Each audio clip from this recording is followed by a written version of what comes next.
All right, here we go.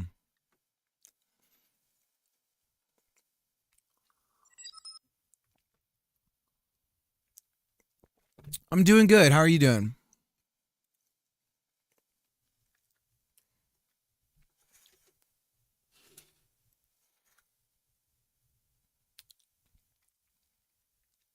Trying to use gum to. I always end up having to brush my teeth in the middle of the stream because I drink coffee and stuff, and it screws up my breath. But oh, nice. We've only gotten snow once so far this winter season. Barbecue hot dogs out in the snow, dude. Barbecuing in the snow is wonderful.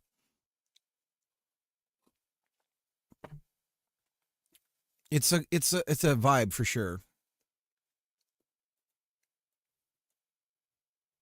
Um, yeah, I love it. One of the traditions I tried to start with my kids was anytime there was like a game awards or a Nintendo Direct or whatever, that was a barbecue day. We were going outside barbecuing and I was going to put it on the TV, an iPad, and put the iPad somewhere and barbecue and have that on because video games are my sports basically, right? So,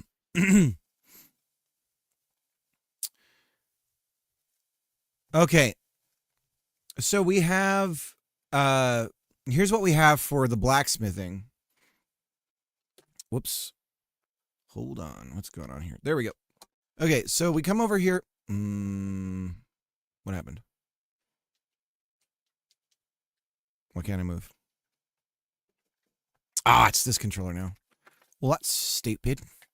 Really who? Really who? Oh, lame. Okay.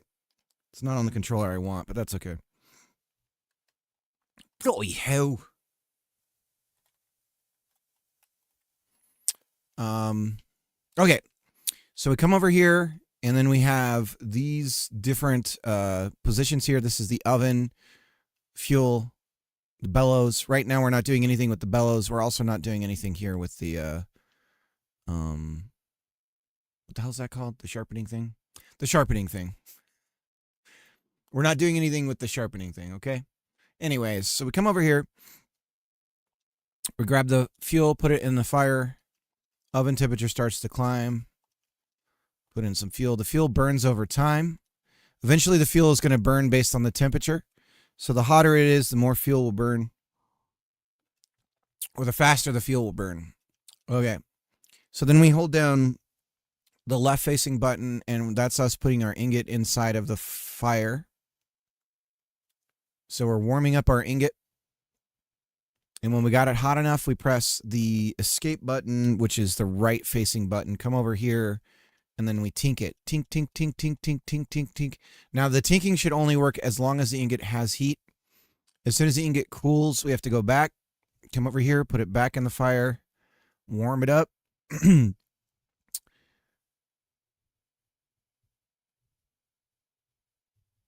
And we're going to have some cooling curves. So the way that it cools is different than the way that it heats. Tink, tink, tink, tink, tink, tink, tink, tink. There's going to be a sweet spot like, oh, we want it to be just the right temperature. So we get it back to where it needs to be. Tink, tink, tink, tink, tink, tink, that kind of thing. When the fuel runs out, the oven temperature will start to drop. We're going to have it where we can close it up to lower the temperature. So we could lower the temperature of the oven by closing the amount of oxygen it gets. And we can burst the oven temp up by using the bellows. Those are things that we're not doing yet. So what we can start to work on now is our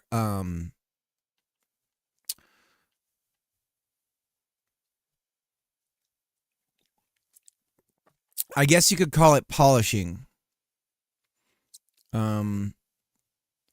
But how exactly does this work? Do we actually snap? Like, I like if you come over here, the camera changes, right? We can do that with the area real easy. But as far as the snapping of the player, I think we're going to snap. We'll manually move the player over to these spots if you're interacting with them. So it's going to be a little more freeform. You're moving around, right? Right now we're snapping, so it's like, okay, this is where you end up when you're interacting with the thing. But when you approach it, the camera angle changes just because you're in the right area. Can we change the camera when you're? No, we get locked in. Okay. So that's what I'm imagining kind of goes on there. I'm also wanting to do when you're tinking an ingot, it's the camera kind of shakes, and I also imagine it being like you kind of you hold it down to charge it up, and then you let go. So there's a sweet spot for hitting it as well.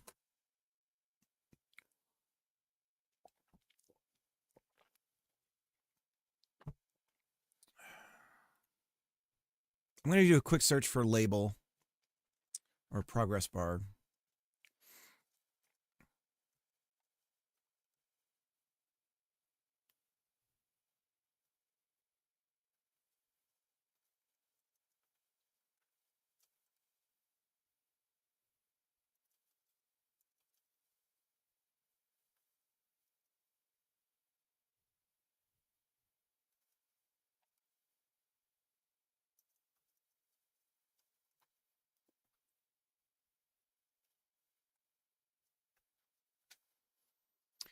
It does not show up. Okay. Maybe I'll throw that in there.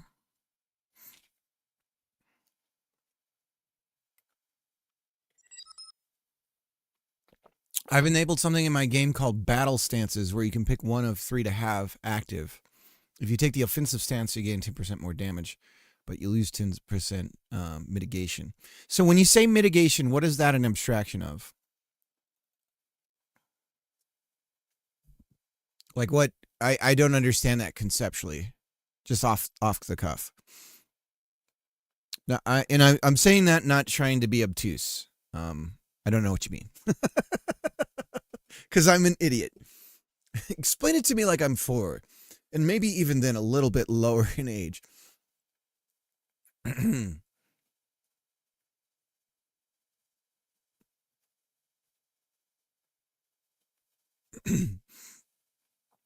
Okay, and I'm going to open the stream. Absorbing damage, I suppose. Okay. I am going to start the stream off by a declaration. I know not a lot of people are here right now. But chat, guys, come on.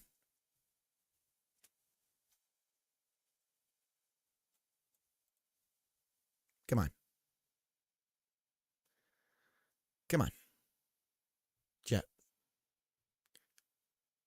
Come on. Okay? Please. Okay? Come on. Come on. Do you know what I do when my kids get into a fight? You okay, guys? I separate them. I separate them. The next time chat turns into Lord of the Rings, I am just going to time out all of chat. There's got to be a way I can just stop chat from being able to even happen, right? Pause chat. What does this do? I don't know. There's going to be a way. I'm going to figure that out. But if it gets hairy again, I'm just stopping it for everybody. So, okay? All right. Once again, the agreement when you join my chat, the only thing I've ever added to when you join chat is be cool to each other. So come on. All right. I still love everybody. I'm not trying to single anyone out. But come on. Let's get our act together here. Anyways.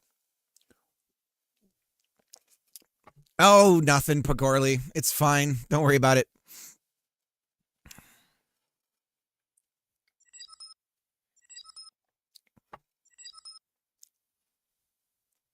I always miss the fun. Sid, how you doing?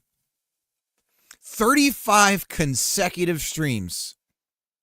I need to start having some sort of badge. I wish you could make your own badges and give them to people, but they make this VIP shit, and you can only give so many VIPs out. So, that pisses me off. I wish there was more. You know what? Maybe I have access to, because there's some sort of artificial thing that I'm supposed to pass, and then I'm allowed to VIP more people. Maybe I've passed that rubric.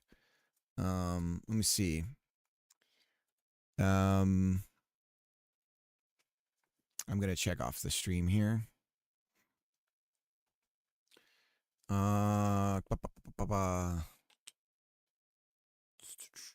Community, is it community? Emotes, drops, rewards, power-ups, and channel points. No, it's somewhere weird. It's not in the main thing. It's like, I think I have to go to my profile stuff. Account settings. I feel like it's in here. Prime perks, channel videos, brand, schedule, brand, stream events. Stream events? What the hell is this?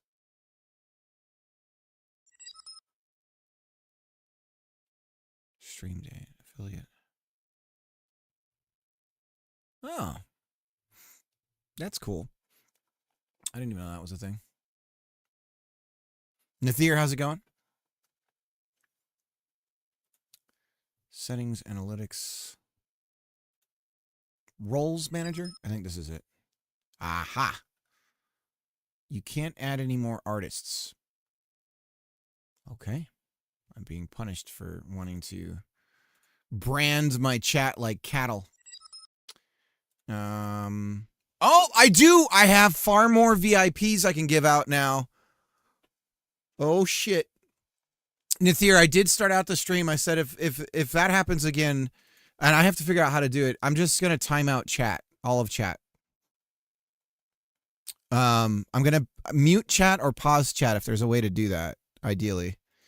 So we got to be cool to each other, dudes. We're grown-ups, for Christ's sake. All right, I'm gonna add a few VIPs here. Oh shit, I can't add mods as VIPs. That fucking sucks.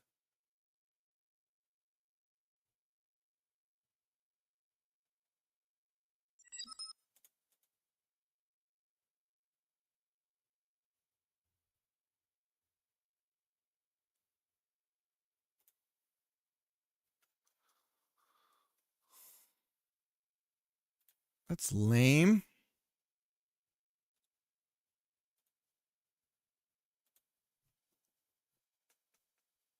Emote only. Okay.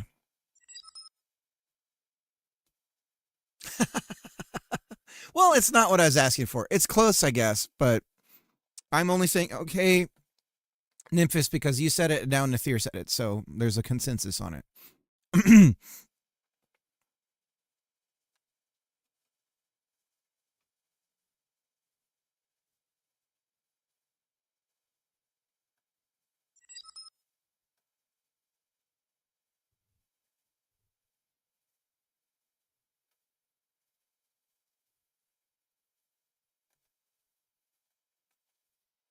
I ignore you too. Excellent. Excellent. I appreciate that.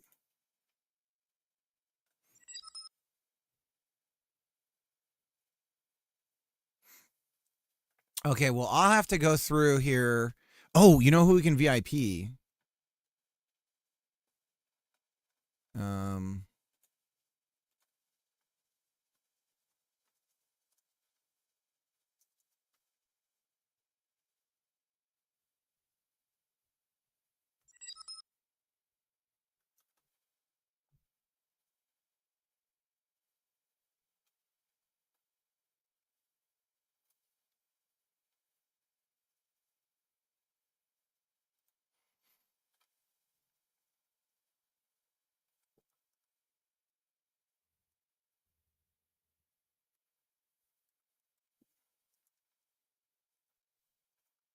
all right, I'm knighting Medusa T. Dustin. I hereby knight Medusa T. Dustin VIP. Oh, oh, oh. All right. Medusa T. Dustin has been knighted. Oh, M. I hereby knight M Audio. Should I do this in front of them when they're on the street? I think I should. And yeah, we'll do M. I have a lot of VIPs I can give out. It'll get small real quick here. Nathir. I like how I'm not going to knight Nathir. No. We don't do that. Let's see.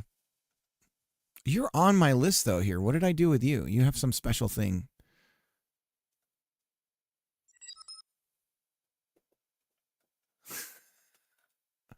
Oh. All right, let's get to work.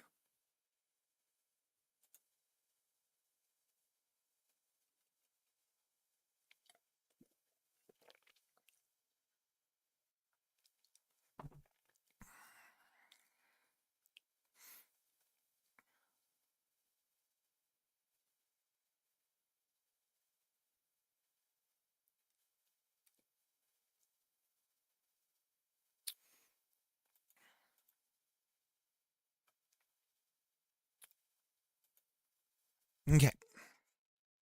I've got like burrito mouth. I don't know how to describe it.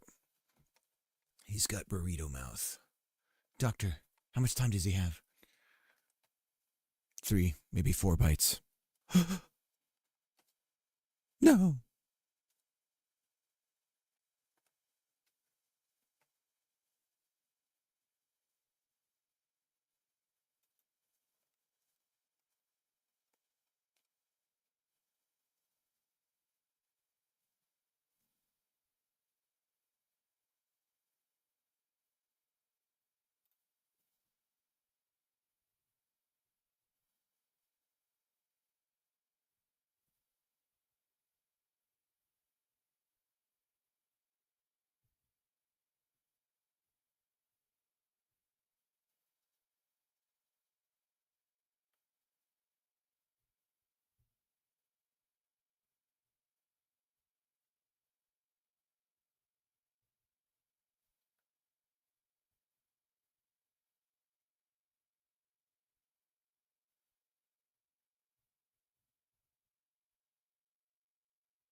I'm getting distracted.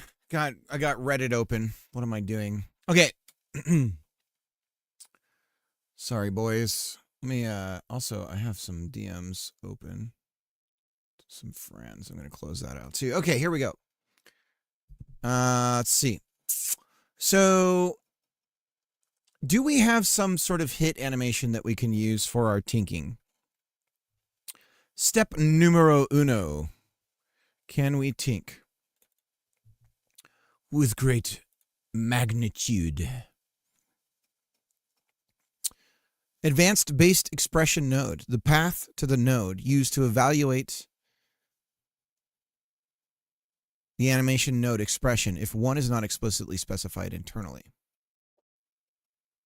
I don't know what the hell that means.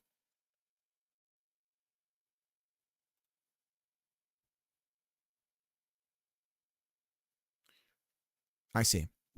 So I can supply a base animation tree that then points to mini animation trees. So we can have a blacksmithing animation tree, which is probably what we need to end up doing.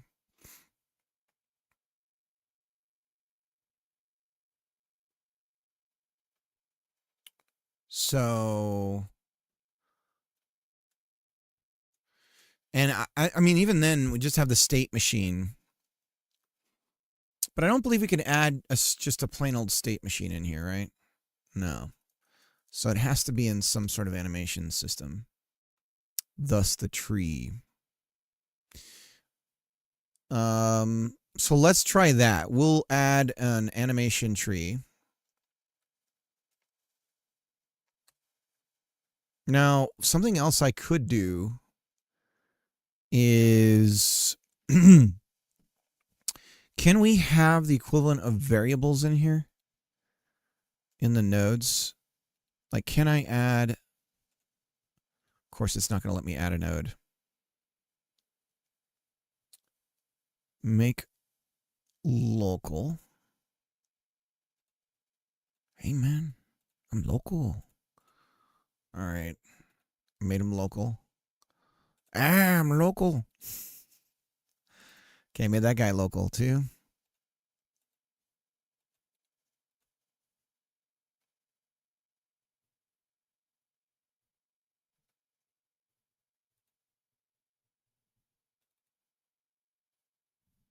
There we go. Now we can add a node. Transition, blend, and then we have a state machine.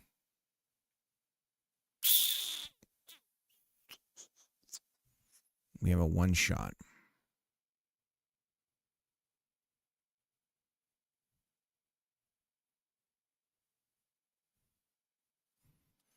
This all sucks balls.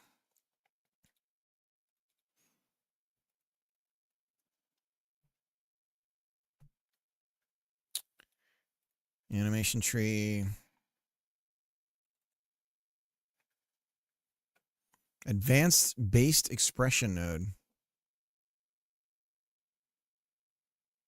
If one is not explicit. So if I'm already creating two animation trees, why would I have a primary that feeds into everything else if I know, hey, I'm just going to talk to this one? Is it because one is in control of everything? I believe that's our answer. This one is in control of everything. So if I were to change this base thing to this one, we're still rolling. They see me rolling. Tree routes, tree routes. Animation, animation node blend tree.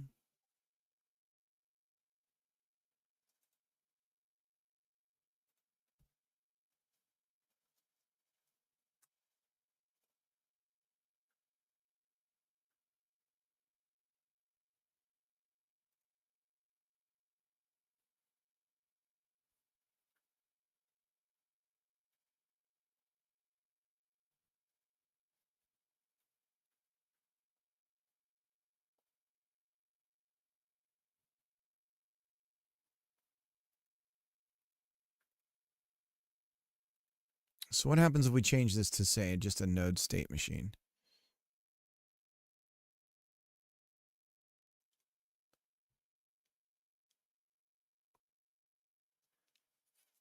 So we could swap it out. It's probably not ideal. And then we have this big ass state machine.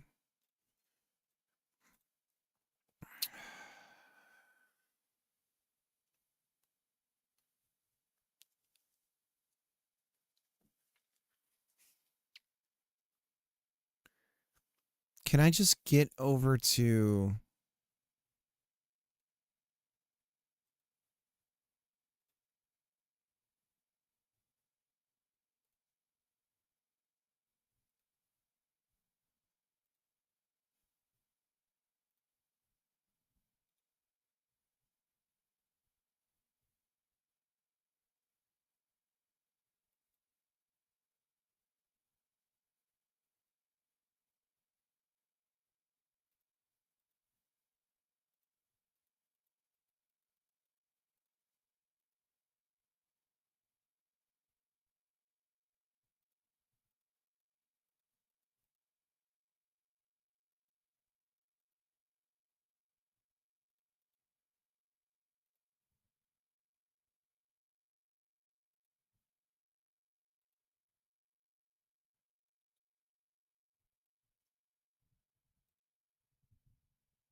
Oh, I don't know.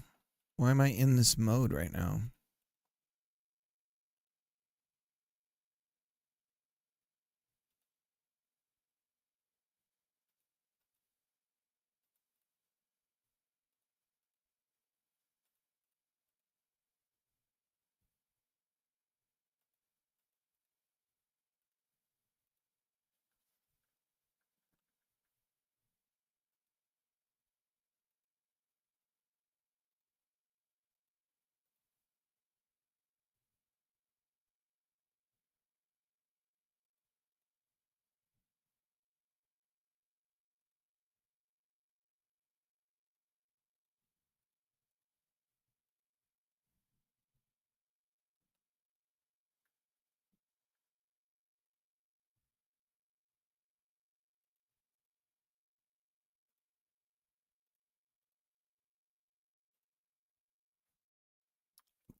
Ideally, what I'd like to do is be able to scrub the animation back by some amount as you're holding the button to like right where it should be.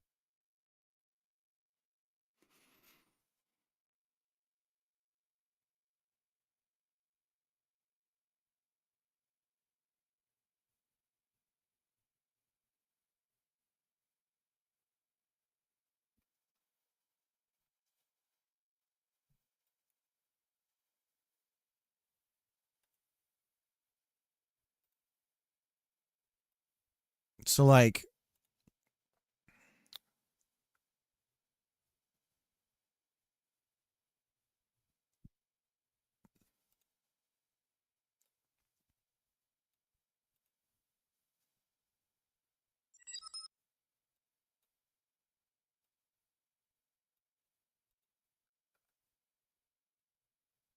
so it would be like you would hold the button down and we would just animate. God, it looks like shit though. It doesn't read at all. These characters are too chunky. Wait, who? Who? Who? So when you're pulling back, who?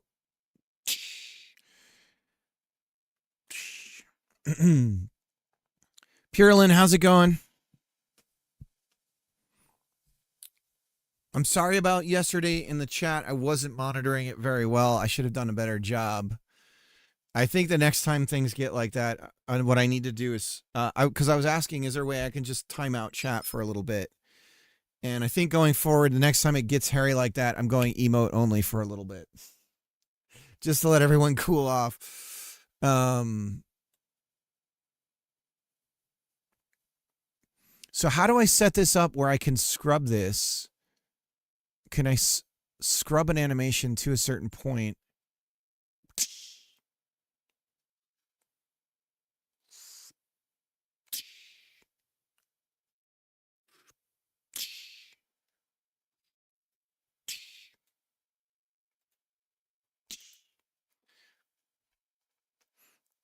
I mean, I guess I could do it by hand. Like I can lerp it myself. Um,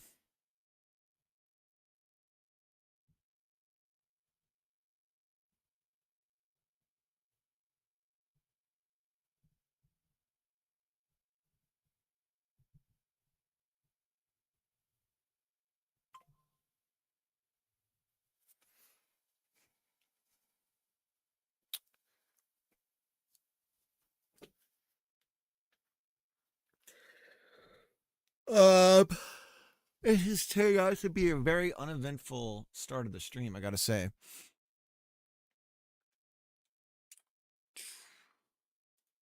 What do we have for animation?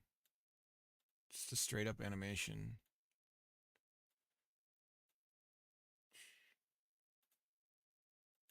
So that doesn't help.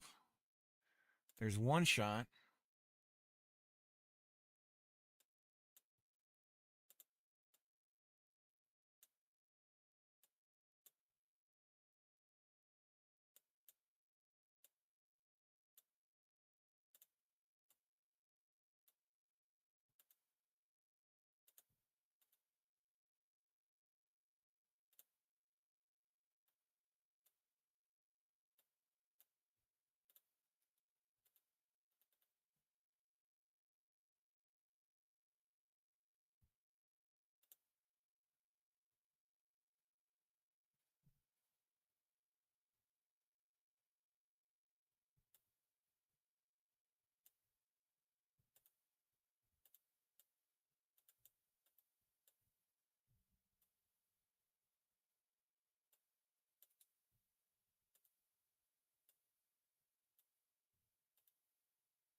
Time seek.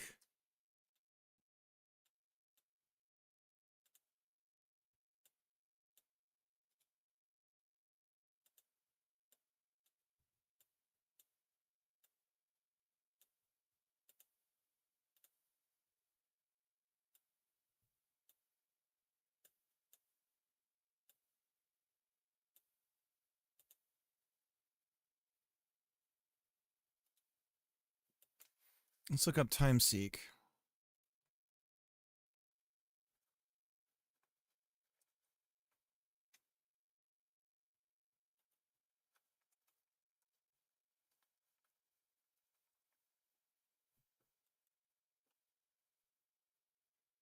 This animation node can be used to seek a command to happen to any subchildren of the animation graph. What?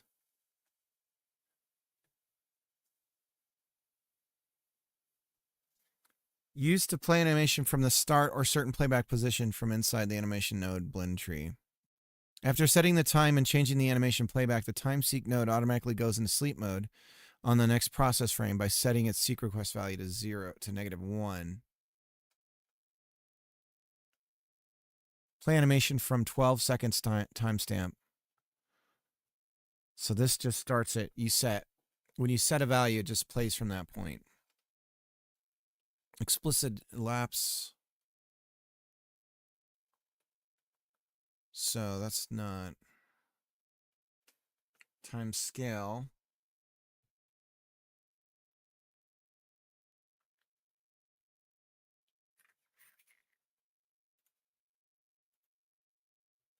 What about just on an animation? Can we seek time? Use custom timeline. Set timeline length.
God, this sucks.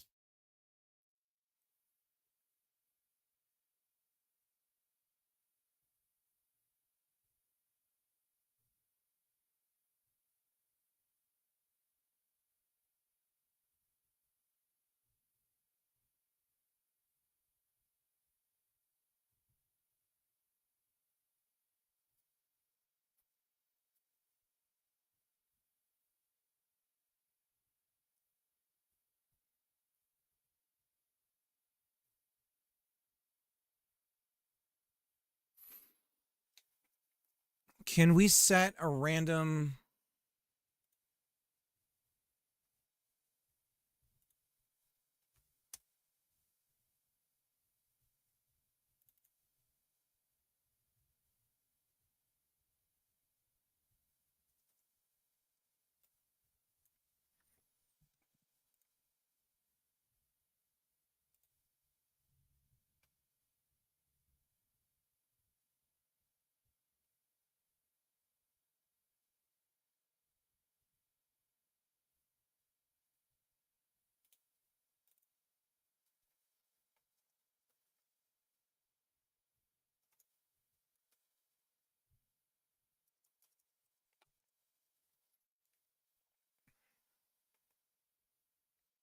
If we make a texture rec and we make a sub viewport, And we put this progress bar inside of it.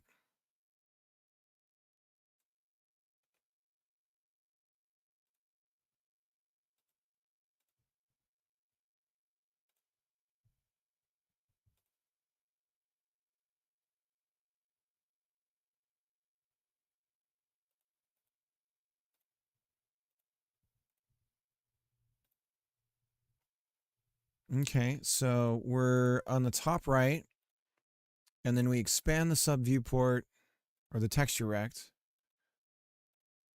to fill. We don't have it under the label. We have it just like everything else. Okay, it's right there. The texture rect should be filling the whole area.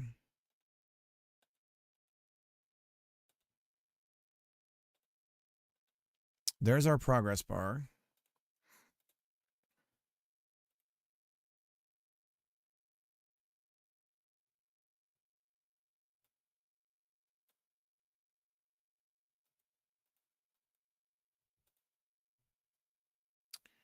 Why don't I see it? Oh, the texture rect doesn't have the sub viewport yet. Okay, give me a second.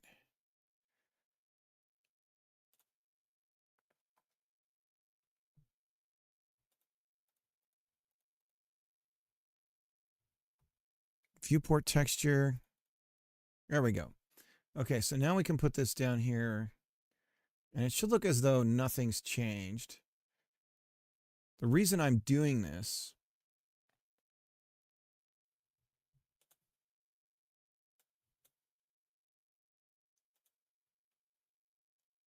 okay, so we don't expand. We don't expand here. What happened? Why are we so big? Keep size. I see. Okay. So what I'm wanting to do is add a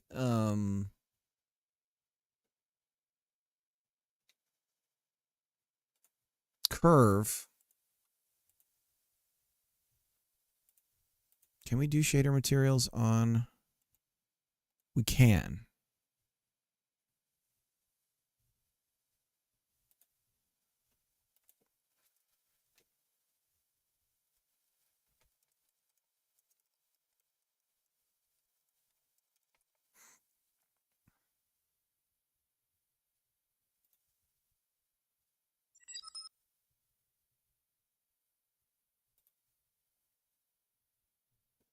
Sure.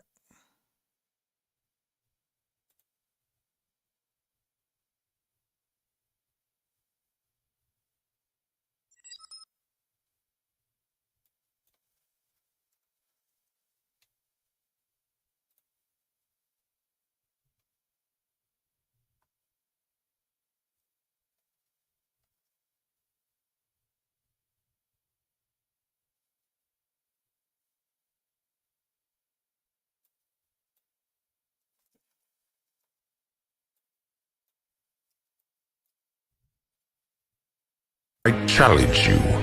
I beg of you to. I don't know how to make it. I can't make it bigger. How come I can't? I can't scale this.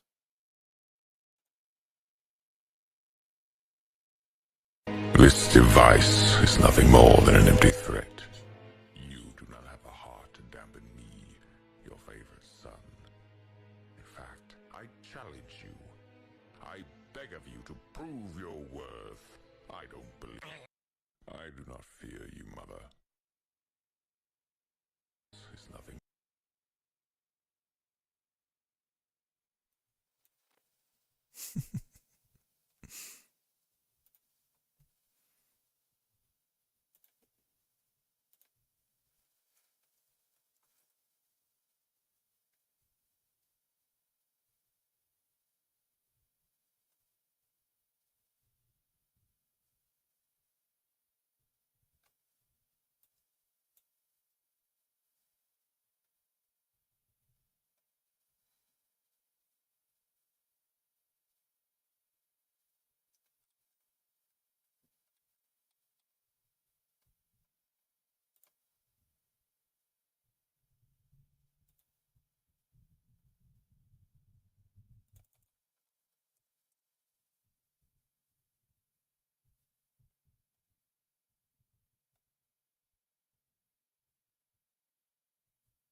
Well, that's just not going to do what I want.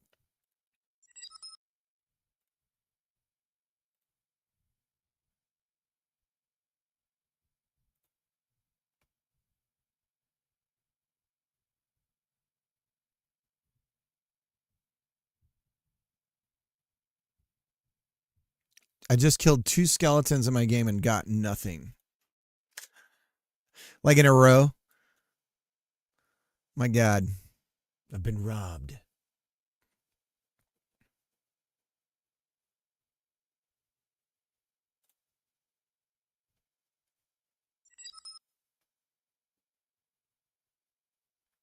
A 2 skull skeleton. Oh, it was like Gentlemen, this is Democracy Manifest. Oh my God. Kamard, thanks for the follow. Medusa, I knighted you. I have more VIPs now. I have knighted you. You were not here for the knighting, but I formally knight you VIP. This is me knighting you. Hang on, I have like a... I'll use this back scratcher. I knight you VIP.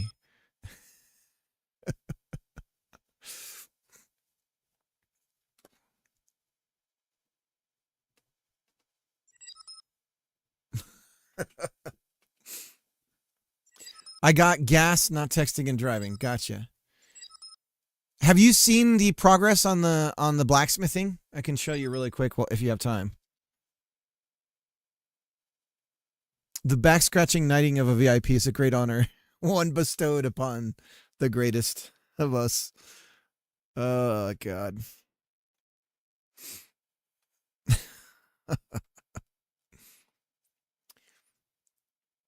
Okay, so here's what we're gonna solve a problem that we're gonna have if we don't solve this problem, if that makes sense.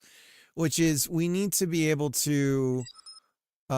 We have a way of putting a pop-up in world space, and essentially a pop-up is we can take any control and put it somewhere in 3D space, and it'll draw at that point in 3D space on the viewport, wherever that corresponds with. So that means if somebody's far away and they have a task you need to do, we can have an exclamation point over their head that's exactly where over their head is, and it remains the same size because it's using the control system. We're not building it in 3D space. It's being built in the GUI space. So, but I need it to be a little bit more better, because right now it's like we create the pop-up, but what I'd like to be able to do is give it a control and say, I'm going to be responsible for this control, but you show it right here, please, wherever that is in the 3D space. I'll just be responsible for doing something with it, and then I'll let you know when it needs to go away. But in the meantime, please just put it over this point in 3D space. Handle that, and I'll do the rest. Greg, how's it going? FBI, open up. Oh, man. One thing that sucks about VIP is you can't VIP mods. So if I mod somebody, I would have to, if they have VIP, I'd have to take it away. And if they're modded, I can't give them VIP.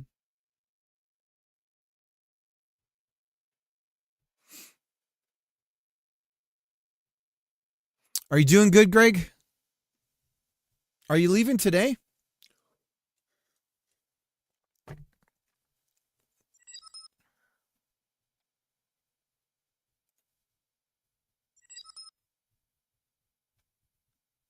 It's okay. You know how much hard modding work I've been doing. All right, you're leaving today. Okay. I just got home. Gotcha. What's the difference between the two? VIP is just like, this streamer thinks this guy's super cool.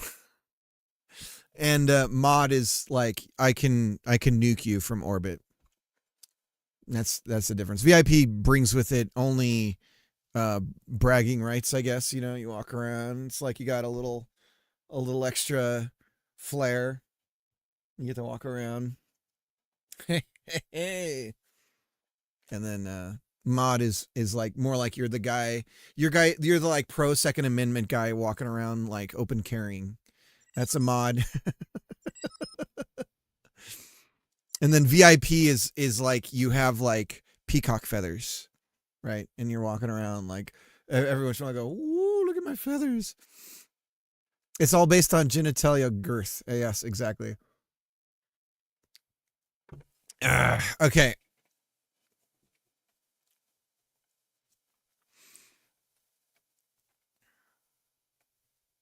So world pop up at, and right here we have this this thing here.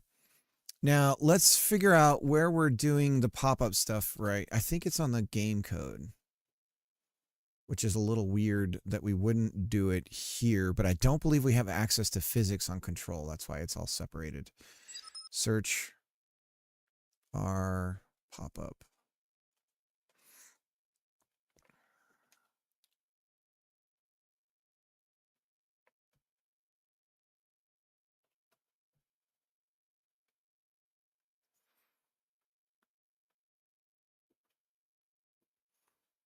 World pop-ups.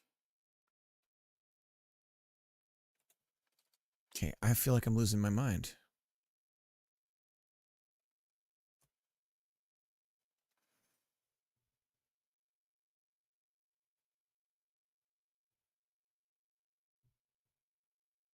Dude, we had something.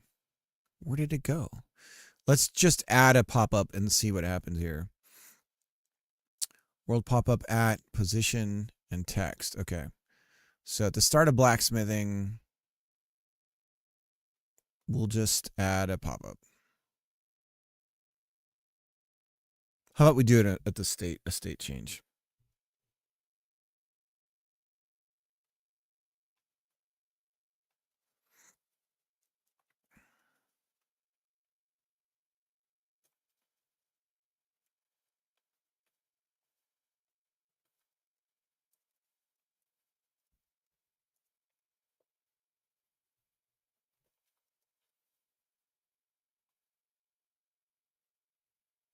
We'll add it over area 3D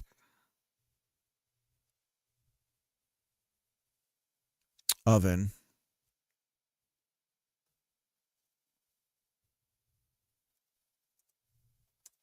Dude, why is my autocomplete not firing? Gosh, darn.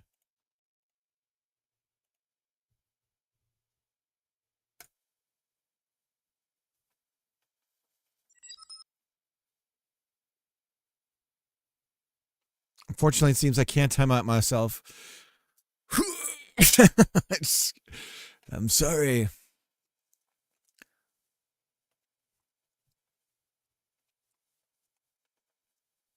World pop-up.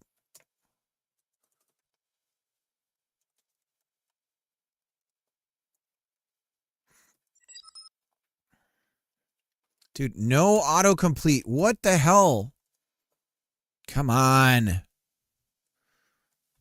I'm sorry. I can't remember the names of all my variables. These programmers that are like, "Oh, I can just type everything and just know the names of everything." It's like, "Okay, dude. Good for you. Good for you, ass."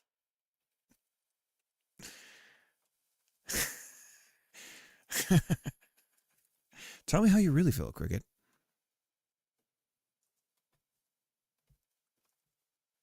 Oven time. Here we go.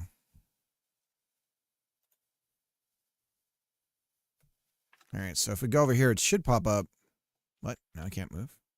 Oh, damn it. It's this controller. Stupid. Stupid. Oven time. Okay.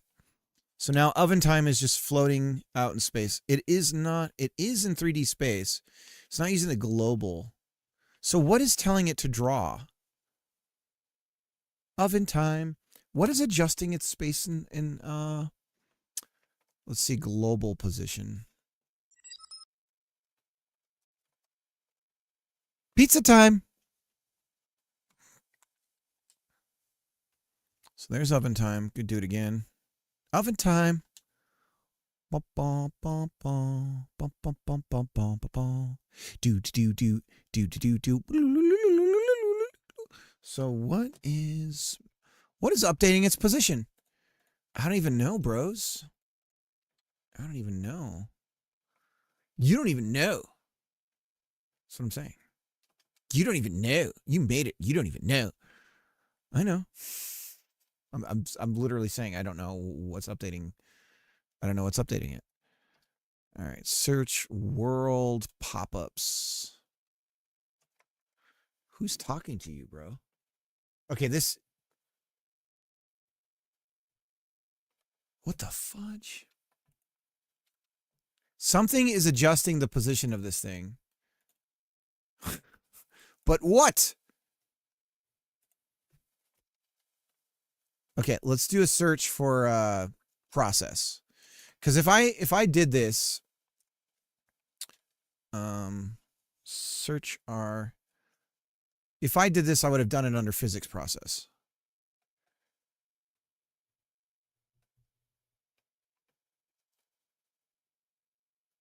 There is a physics process in here? What? Now, come on. Oh, my God. Okay, so we're doing it inside. Okay, we're doing it right where we'd want to do it. I didn't know you could do process physics inside of a control. Or I did at one point, and I immediately forgot it. There we go. Physics process. All right, so here's where we're setting the thing. World pop-up, world position. Let's say global position. World pop-up, world position. Okay, something's not right with the positioning just now. Let's see. Every node? Really? Oven time. There we go. Okay, so now it's right where we want it. Oven time. Good. So that's where we want it. So now what we want to do is we want to make this thing a little bit better where we give it a control and say, hey, this is going to be floating here. Or however you want to think of it.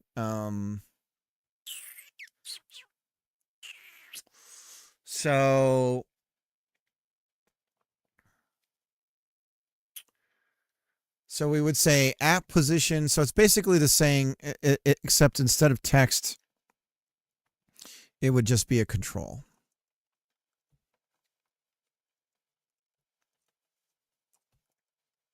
Like that. And then the other thing too is we need like a timeout.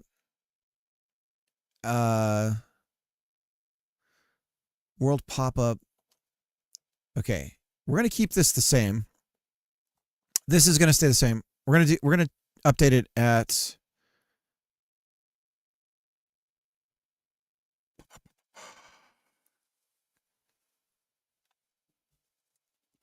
position, which we need to say something other than world pop-up at position vector 3. We need to say control. And we need to say, yeah. Okay, so we're going to do that. And then we're going to do the same thing here for,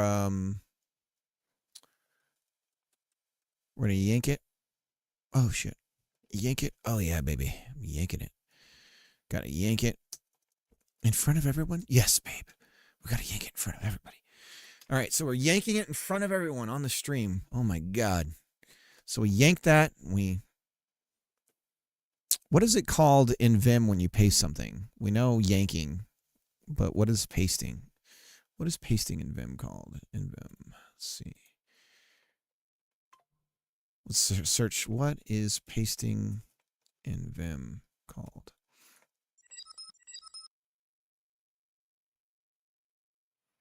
Int. So that's they have complete access to the game loop basically. Every node.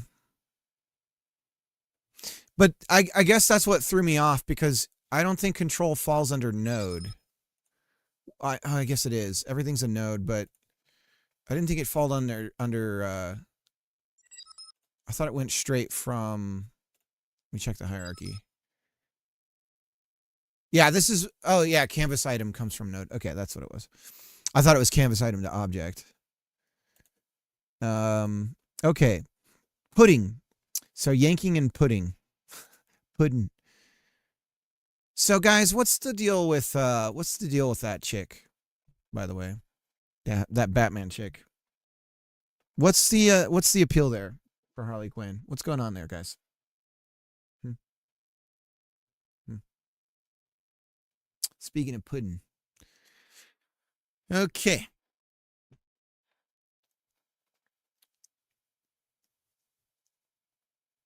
Like, I don't like clowns.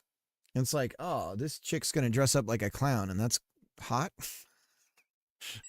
That scares me.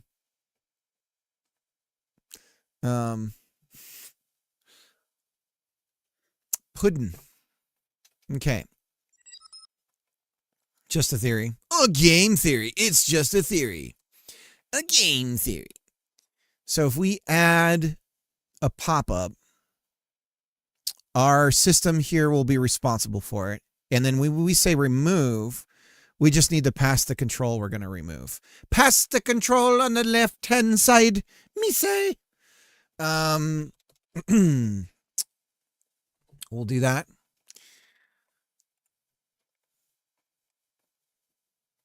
And that should work. That should work. So it's our responsibility to remove the pop-up. So we could really screw this up pretty good. Pretty good. So next, we need to do, we have this world pop-ups.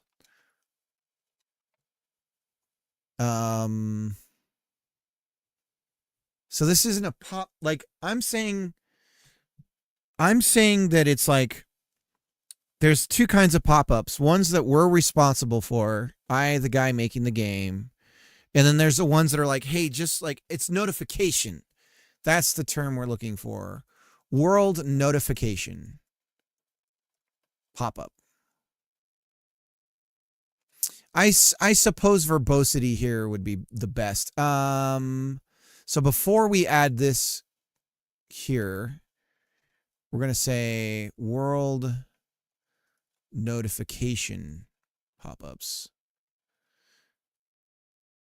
Notification pop-up index. And then we need to fix this here. And we're not getting any errors. We should be seeing a bunch of stuff yelling at us right now, but none of that is happening. Yes, I do want to save the changes. Let's go back here and reload. Maybe now things will be broken. That's what we want. We want things to be broken. Good.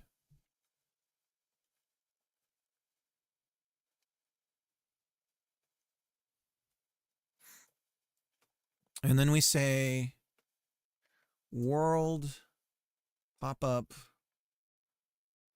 becomes world notification pop-up. And then we do it one more time. Me say. Let's go up here. World notification pop-up index. It's broken here too. Let's go like this. World notification pop. Oh shit. Up. You're gonna try and kill me here.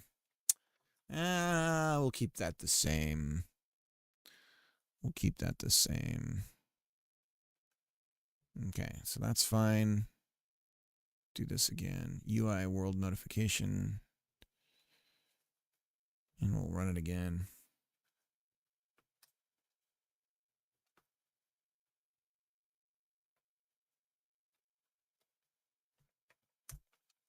Okay. Good. Let's fix the config too. We see a problem, we fix it, right? We're gonna keep our house clean here. This house is clean. Notification pop-up.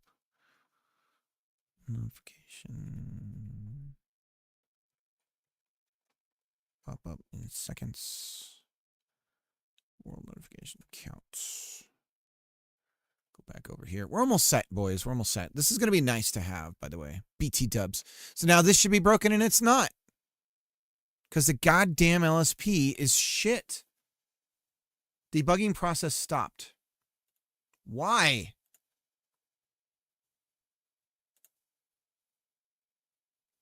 Come on, Godot.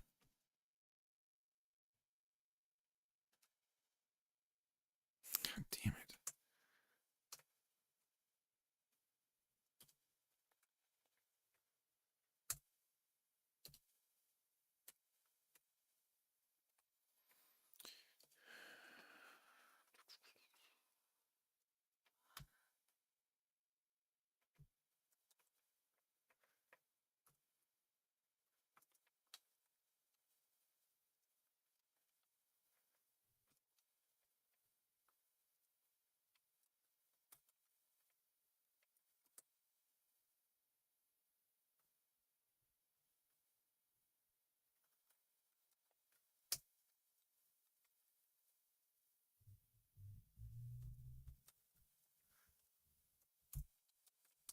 Okay.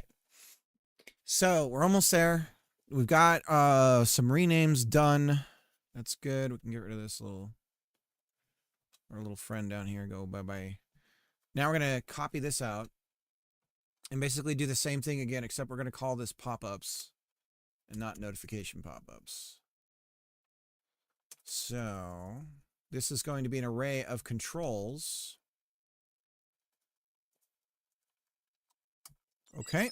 Shut up and take my money. Tom Millman, tier 1 sub. Thank you so much, man. Appreciate it. Happy New Year, buddy. How's your New Year coming?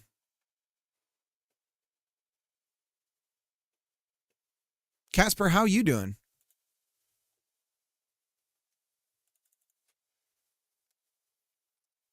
How's everybody doing? I hope everyone's doing good. We're having quite the year. Seems like everyone's having quite the year already.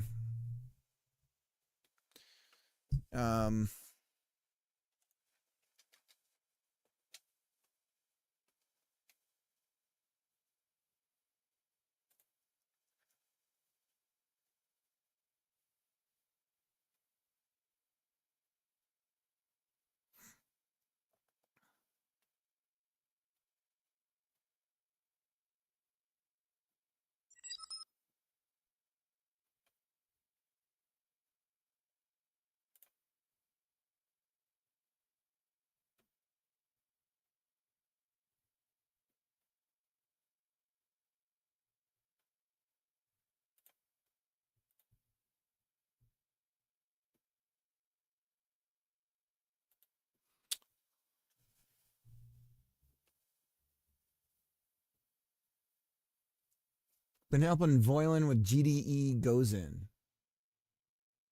I'm using it to create my own music app. Ooh, holy smokes, that's cool.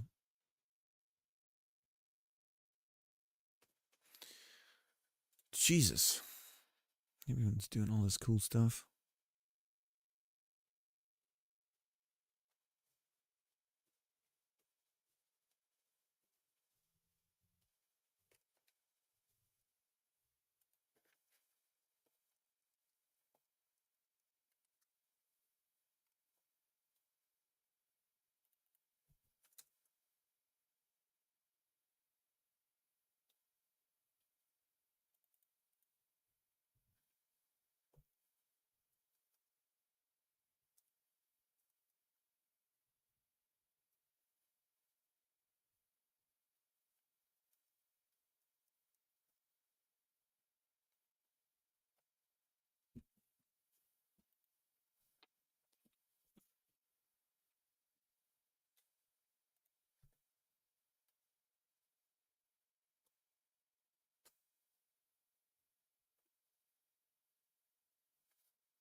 Okay, so sorry, getting a little distracted. So here's what we're going to do. This is pretty straightforward. We have our world pop-ups. And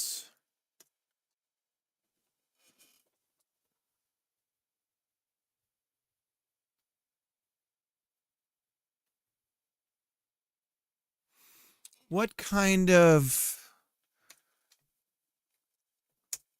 Do we return a bool? We could return a bool. You know what? Let's just do our own errors.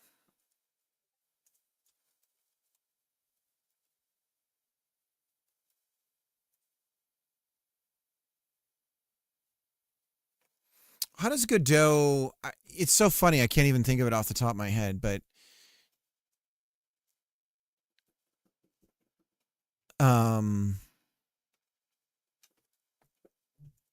We'll just have our own custom errors here for it. So...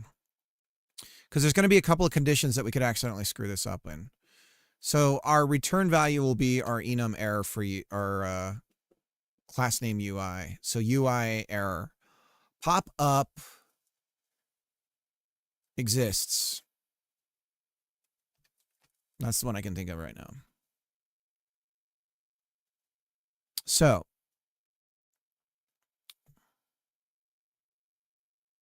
and then another one is pop-up doesn't exist.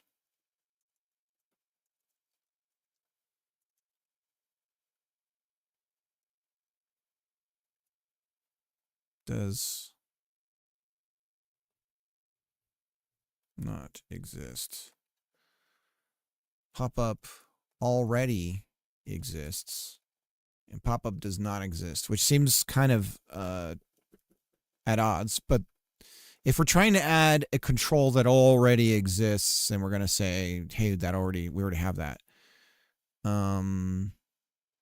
Maybe if you call add world pop-up and it already exists, we could have the behavior where we set it to a new position, but we're not going to do that right now. We're going to assume that when you add a pop-ups, it's just stuck in static space, right? So,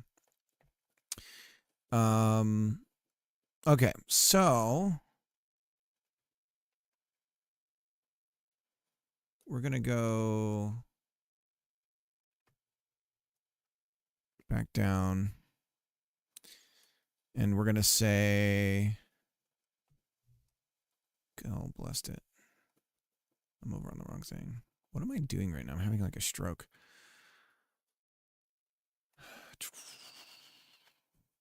These guys. Okay.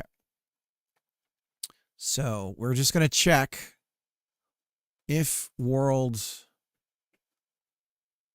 pop-ups has control,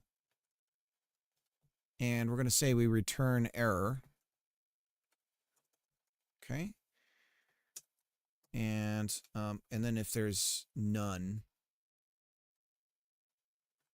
and I believe -1 is typical in Godot land. If there is it -1 if there's no error, we'll use none.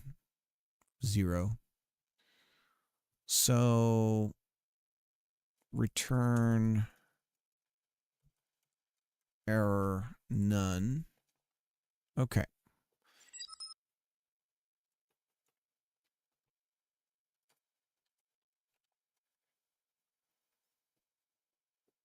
Error okay. Yeah, that's it. That's what it is.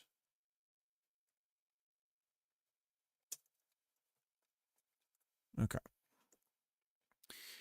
All right. Again, since we're handing the responsibility over to the person calling this, then it's up to them to decide what they're going to do when that occurs.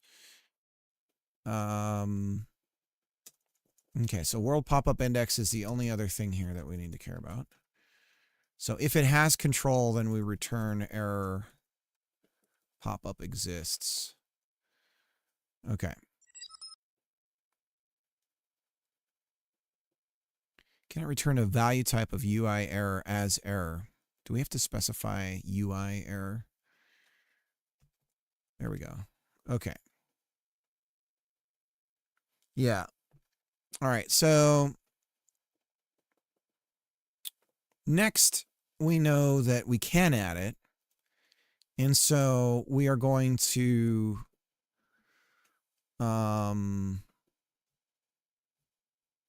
do we even need to worry about an index because we're not going to care about that we just iterate on all of them. So we don't need an index for this because we're not going to have like a particular, we're handling showing it, not showing it. So really it's as simple as world pop-ups append. Now here's something we need to do though. And that is, yeah, see, we had this thing called world position that we put on the notification pop-up. And so we could get it from that. But in our case, this actually needs to be a dictionary. And what we'll do is it'll be a control and a vector 2 or vector 3. Okay. So our world pop-ups is that. Okay. So now does has change on a dictionary? Is it looking for a value? Or do we have to get values has? Let's see what has does on a dict. On our big dict. Has works for keys. Okay. My own personal ChatGTP here. Has works for keys, so that's not going to work for us. So we have to do no keys is what we're using. So has is good. Okay. Okay. And so then if it doesn't exist, then it's real simple. We just go like this: control equals at position. That's it. Okay. And then when we want to remove, we'll do an early return. So if not has, then we return the error. Error. And this should be UI. Error since it's a reserved word. Even though it's not giving us an error. UI error. Pop-up does not exist. So we screwed up. And UI error here. I know, I'm getting there. Return UI error. Okay. Okay. So then if it does exist, then we say world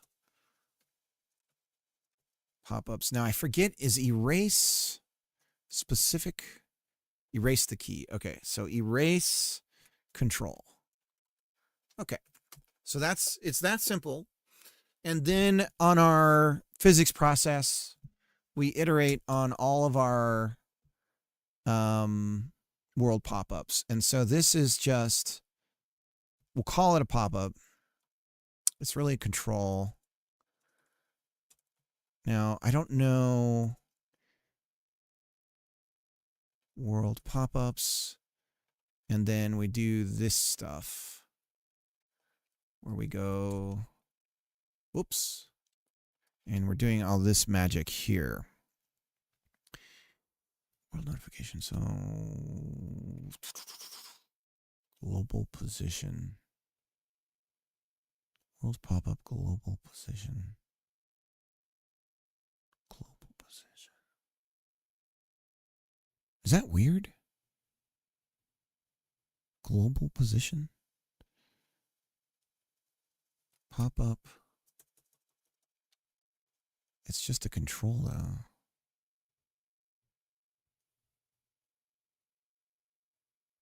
Unproject. Get viewport, get camera. Hang on a second. Go. Control.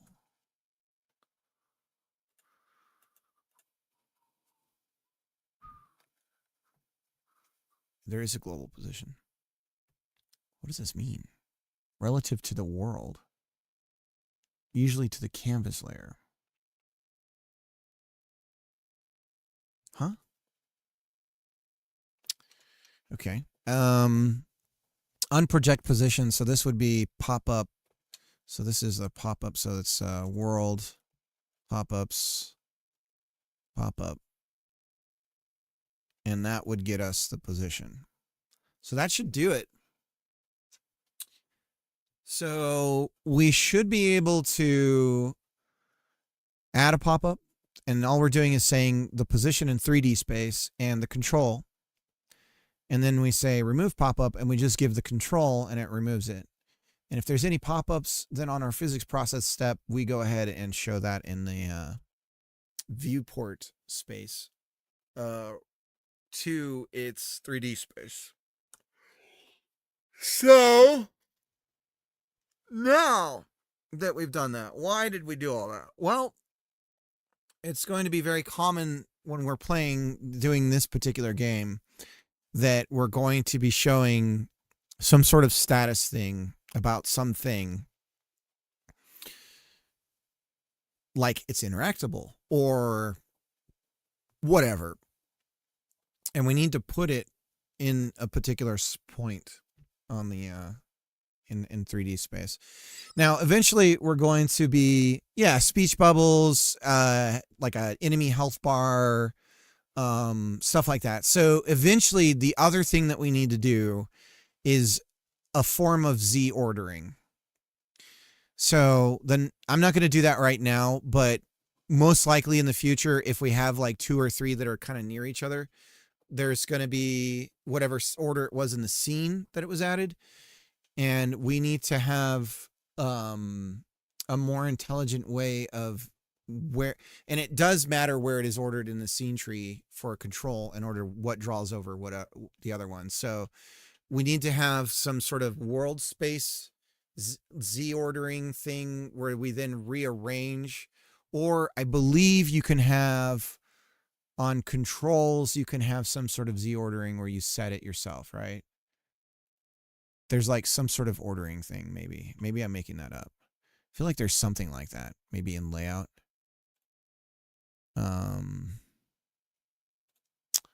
I don't know. I'll have to look into it. So I'm not going to worry about that just yet, but that is a possible problem to pop up. Visibility. Yeah. So we'll have to do something dynamic here that's a little intelligent. So that would be some sort of traversal thing, but we won't worry about that right now. Z order. It's literally called Z order. Okay. Ordering right here. Okay. Yeah. Okay, cool. So we can do that without having to reorder the scene tree. So that'll be nice. Okay, so now that we've done this, the whole point of this was so that now we can put, because I want there to be like, oh, shing, like, and so this, what I'm imagining is when you're pressing the anvil to hit, this is what it would be like. We have a bar that is curved. You can, I think I need a tablet at some point, guys, because okay, so imagine a beautiful curve. Something like this. Okay. And it goes up like this. And so it's a little bit of a mini game thing where the points change, but this is like typical in fishing games, I think, where you have like, there's like the good zone. You know, if you're in between this area, you're okay. But then if you're right here, you're really good. And that's like the sweet spot, right? So then every time you go to hit the anvil, this thing pops up. The curve is the same, but the position where you need to like release changes a little bit. Or maybe we keep it the same and it's just a timing thing. But then, okay, so you press the anvil button, you're holding it down, your guy's going like this, and you release it right when it gets to a good point, and whoopang, and then whoopang, right? So there's a bit of a feeling of strength behind it too, where you have to hold the button for just a brief moment to like really get that like thing going on there. And I suppose if you don't release at the right moment and you get all the way, so there's like a meter thing that, you know, is happening here where you see some sort of, you know, arrow and it goes whoop. And then if you miss it, it just automatically whoopangs and it's just a bad whoopang, right? It's not the best whoopang you could get. So trying to get a good whoopang here is the goal. So that's my shitty ass drawing for that. Wow, that's bad. Yeah. So again, there's like a green zone or a white zone. I guess it would be red here, like this. Wow. And then orange, which we don't really have. This looks like shit. I don't know. And then like white in the middle or something. I don't know. Like a good whoopang.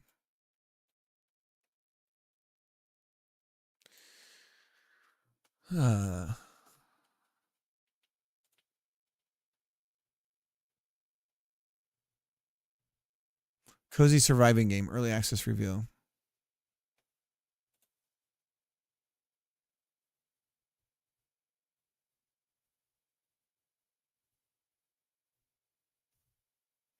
Is there a particular thing we're looking at here? As far as 58.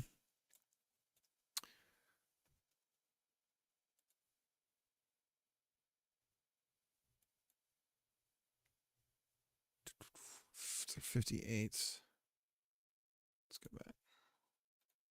A cozy survival game. But what does that mean? Truthfully, it means the game isn't that hard. In fact, there is very little actual challenge in the game, but that's by design. Aloft is meant to be enjoyed as an the action easy bar. to pick Okay. up and put down type of survival game. Yeah, There's it's very a bit little like will that. get in Mine's the going to way be of way you bigger. enjoying That the seems game, kind of apart from small. a few enemies we'll talk about later. And although it's a survival game, you're not actually surviving. Oh, that's weird. Instead, He got hit from the right, but the hit few enemies we'll thing talk showed about on later. Look at that. He got hit over here, and the circle thing was over on the left. And although it's a survival game, you're not actually surviving. Instead, you're thriving off the world, exploring and cultivating exactly what you want to do in the game. Your adventure will start on a tutorial island, and this is where you'll pick up all the basic skills. Aloft plays like many other survival games where you'll gather and craft basic tools, then continue gathering and crafting until you have a nice pile of resources that will help you expand further. There's a neat little timing minigame associated with most of the gathering mechanics, which is simple enough and helps speed things along. Yeah. One thing I really enjoy This about is- Aloft is yeah, how pretty quickly they much get you into kinda the the same thing. exploration part of the game, because make no mistake, that's really what Aloft is all about. At the end of the tutorial, you get the ability to craft your glider, and this is where everything really opens up.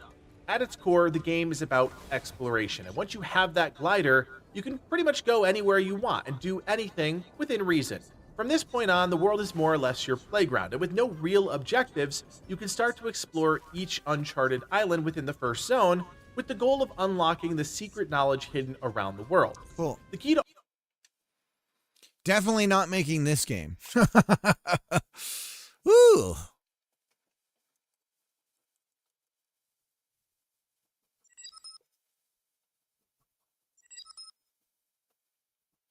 Yeah. So we're definitely not making that, but thanks for the resource. That's exactly what I was talking about. Can we make this static? I think we can make this static if we make pop-up static.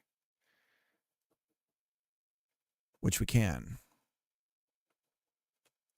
So we can just call this.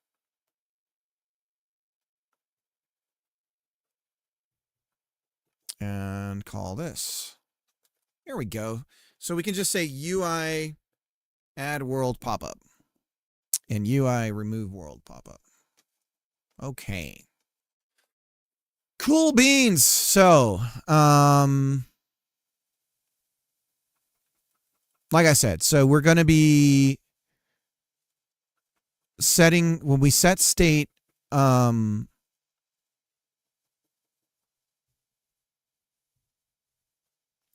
anvil for shaping. This is where we're going to UI add, God bless the no autofill. Fuck.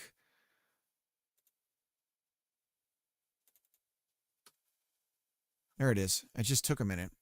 Just let him cook. Add world pop-up. World pop-up at? That seems right. And since I don't, okay. Is it not world? Add world pop-up. It is add world. That's what we want. Okay.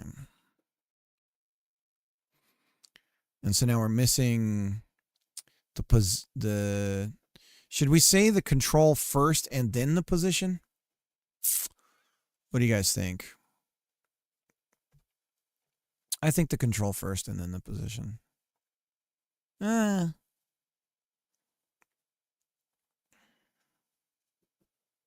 Okay. Let's go back to the blacksmithing scene.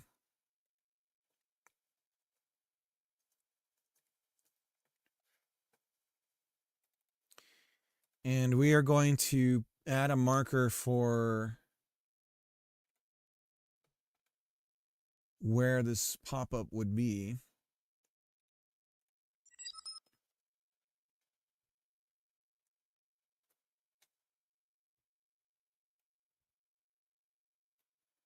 And I'm thinking somewhere over here because the camera's going to position itself like right here. And so this is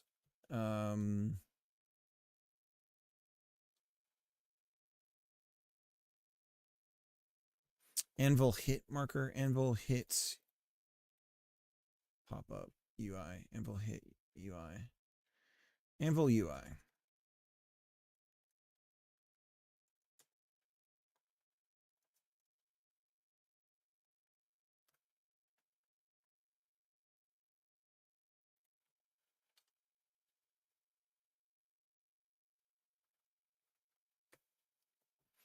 Marker anvil UI.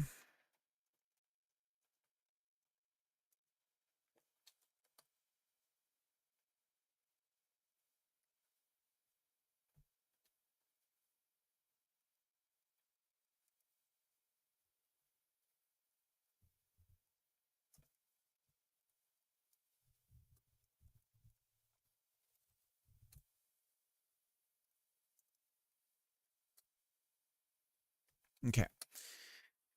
All right. Growling octopus. It has multiplayer too. Dang, single or multiplayer flying. That'd be fun.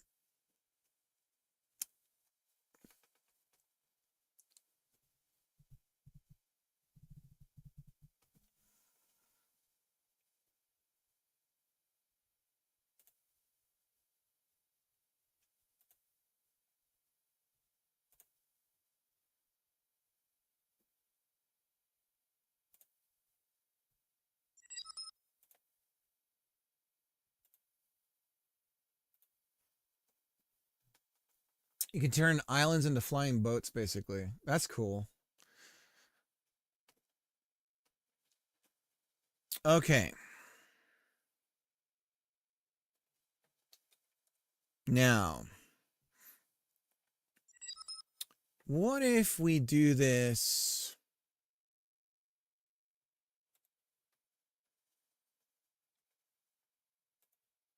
I feel like we should grab the... Because it doesn't feel right for us to have to say...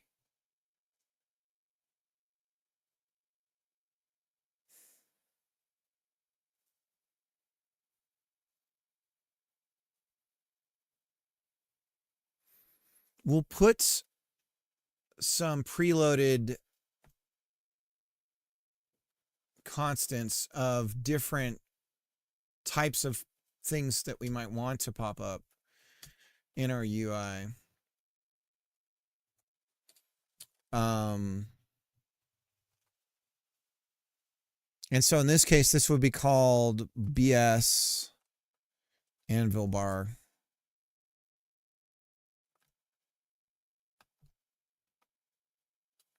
And this would be some sort of preload of something. Now we could also do this in our caching system as well. but it's the net result's the same. So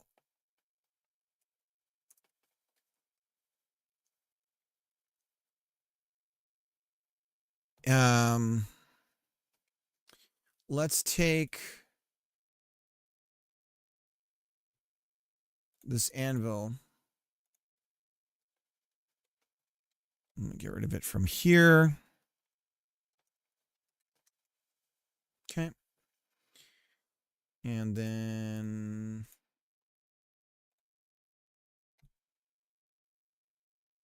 cut,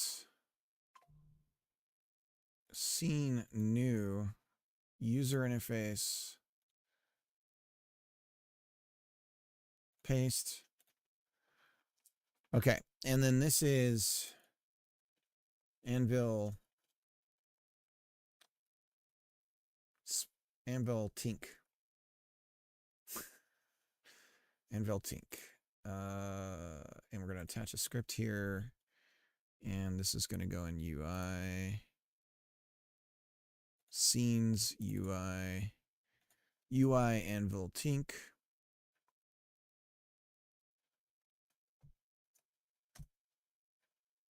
And we're going to say, make the class name the same as our path or file name. And then we are going to save this into UI. And actually, I guess we can rename this UI anvil tink. And save it. Bro, what happened? Save. UI anvil tink in UI. Okay, so here's our tink. And now all we got to do is copy the UID, go back over here, and paste it in our preload. So now we just have this thing ready to go. Const, and I guess if it's a const, it needs to be all caps. UI anvil tink.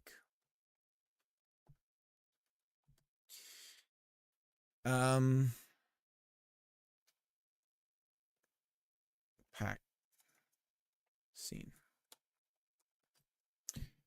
UI anvil tink pack scene. So then we over here create that, and I suppose, ooh, actually, yeah, because we don't need to get rid of this. We really just need one instance of this ever. So we create it, and we just have a reference to it. And then we could ourselves control whether or not it's visible or not. Do we need to add any logic to this to do that? I suppose we could do a check to see if it's visible before we try and update the viewport here. So we could say pop up if it's visible.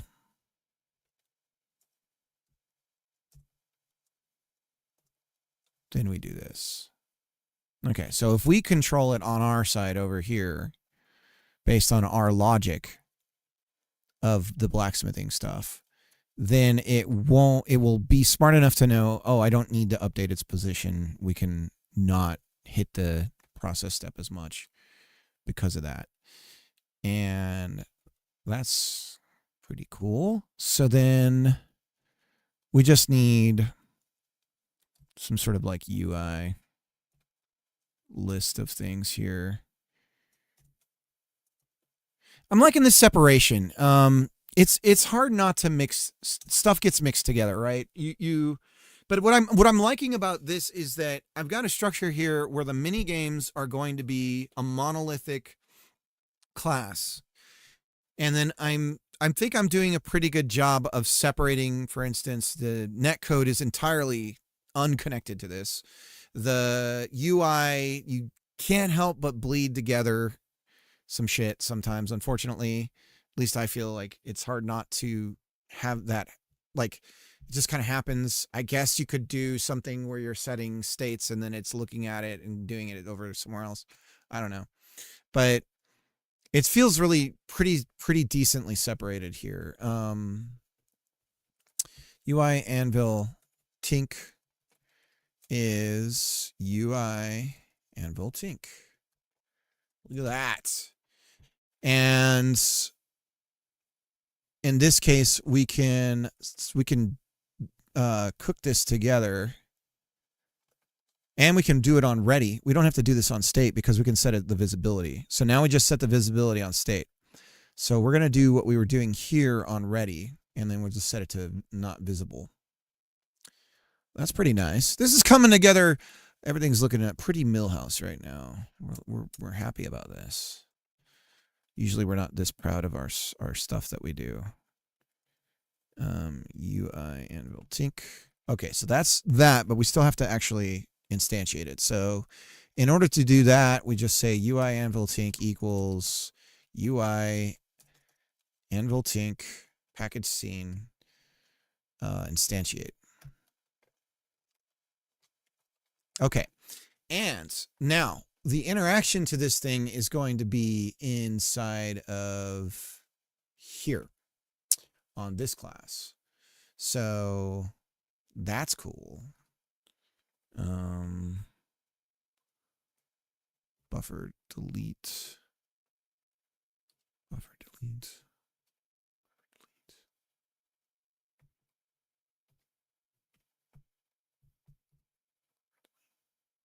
Oops.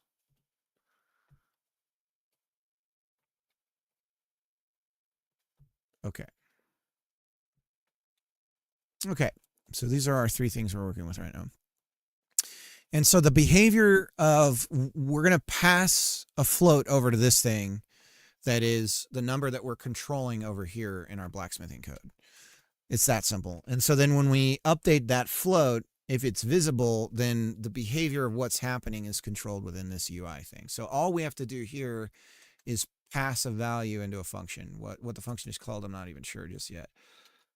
So, what would it be? I don't know. I have no idea. See, this is the fun part. This is the part, like I said, I feel like something clicked for me with the Tubin game, where the flow of my work suddenly came together. And it's like, oh, I don't know, something clicked. And certainly the multiplayer code stuff that I've been working on this is a showstopper in terms of there's literally nothing to show for it. And as like, ooh, look at the pretty thing go blinky. You know, there's nothing there. But I also feel like I'm getting things about that I never, ever got before in a way where it's like, oh, like, I don't know, something is clicking there too, but it's not, I haven't, you know, it's not fully there. As a matter of fact, a lot of the code is so spaghetti right now, but we're leaving it alone. But it's pretty spaghetti. But it works, and I totally understand what's going on. And I know what needs to be better about it, but I'm not going to touch that right now because that's no, thank you. Not right now, please. Okay, so then what we're going to say here is when we create this thing. Oh, and we actually need to add it to the scene tree, which would happen on here. So we forgot to do that. So we're going to say visible false. And could not parse global class. Yeah, that's because I screwed it up. Updates. I guess we'll just call it update. Value float. Okay, so whatever we end up doing for this, that's what's going to happen here. Okay. And now this should stop yelling at us. There we go. Okay. So we've been doing a lot of coding and nothing's been happening. Like we haven't run the game once.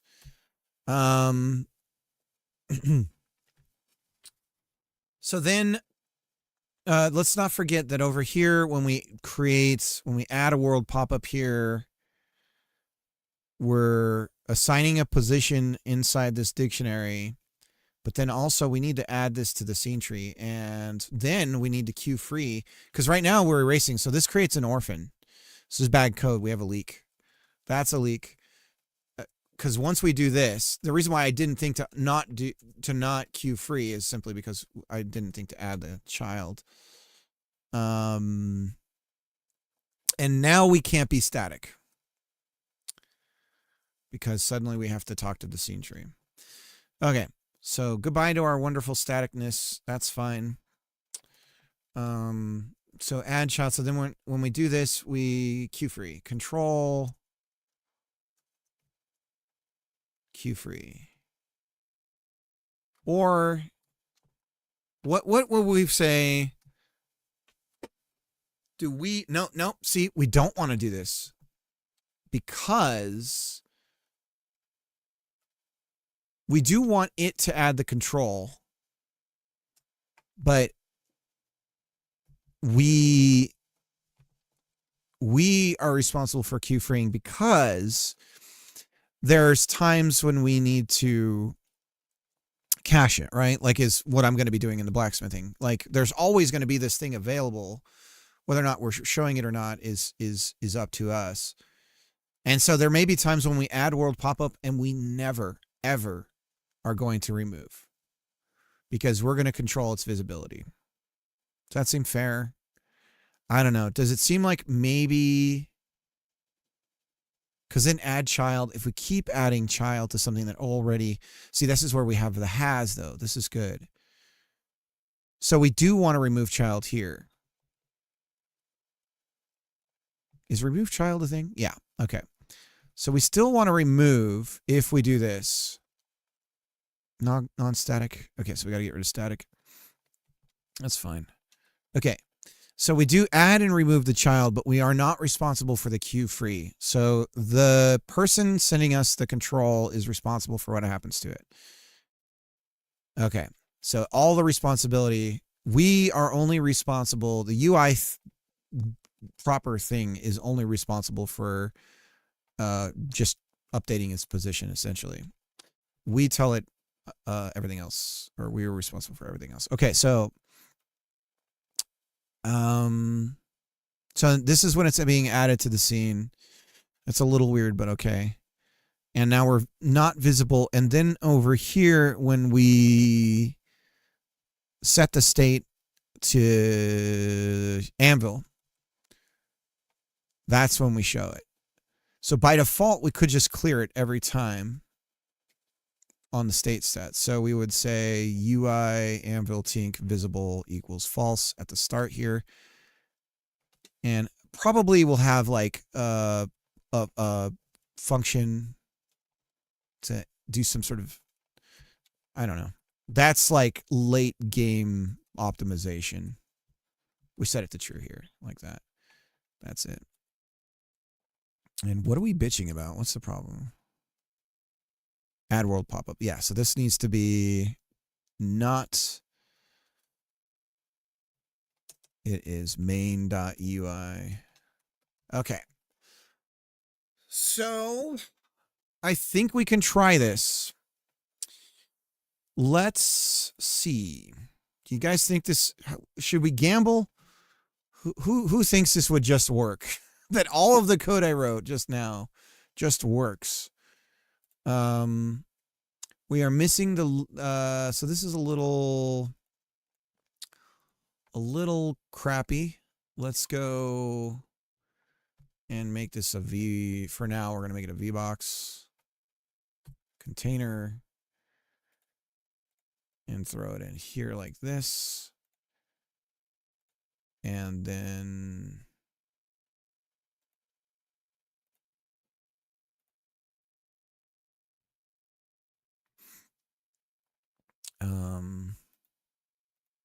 now that's weird.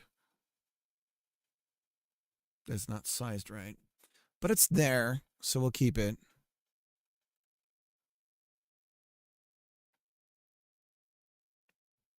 Ah, we need to set the marker. That doesn't count. This error doesn't count. It's a simple mistake. Okay.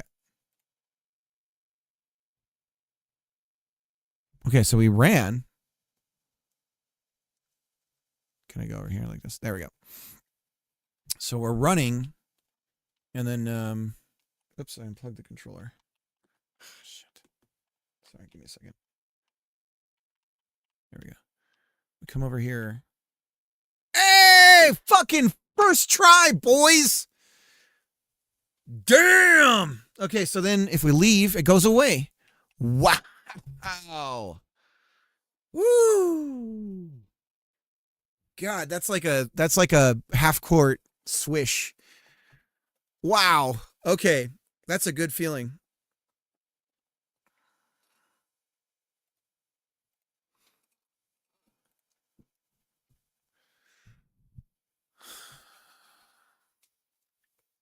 I suppose since we just added all this, what we should be doing is making sure that everything's acting the way we're expecting it and that we're not creating some sort of leak here. So let's just check our orphans and everything and see how we're doing. Now, we already may have orphans that we don't know about because I haven't been really paying attention to this. Oop. Don't admit that on the stream, Cricket. They judge. Chat judges you, Cricket. I love how... Hey, we got the little... is that for me? 5 consecutive streams. Nice. Can turn islands into... Oh, that's the... We were talking about that. Orphan nodes, 185. What? Oh, that... yeah. Okay. That's actually...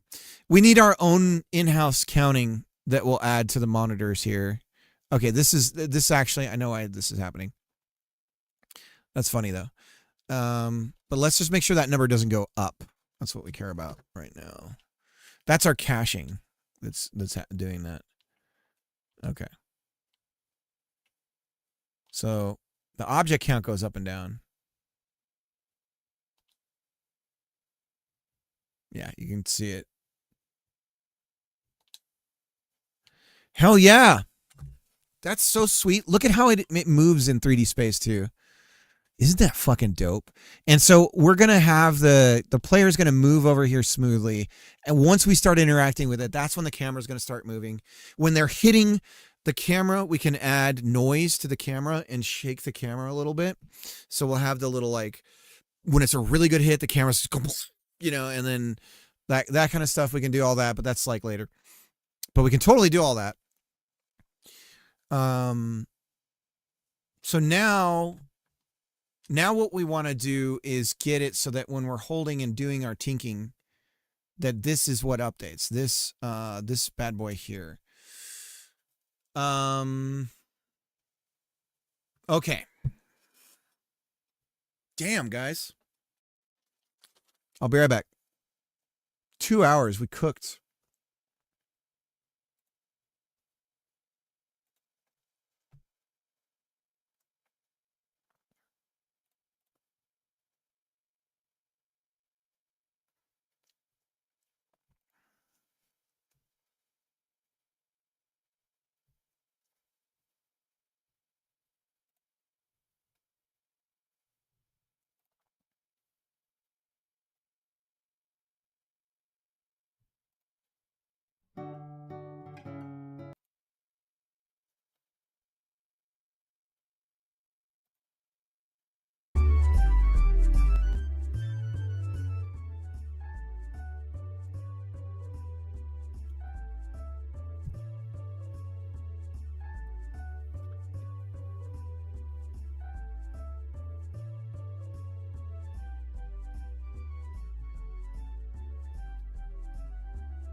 All right, guys, I'll be back in. I'm still I'm making some food here. I'll be back in a little bit.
Make body art more fun with temporary tattoos from Sticker Mule.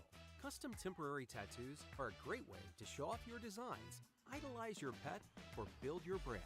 Each tattoo is printed in full color, applies in seconds, and is waterproof.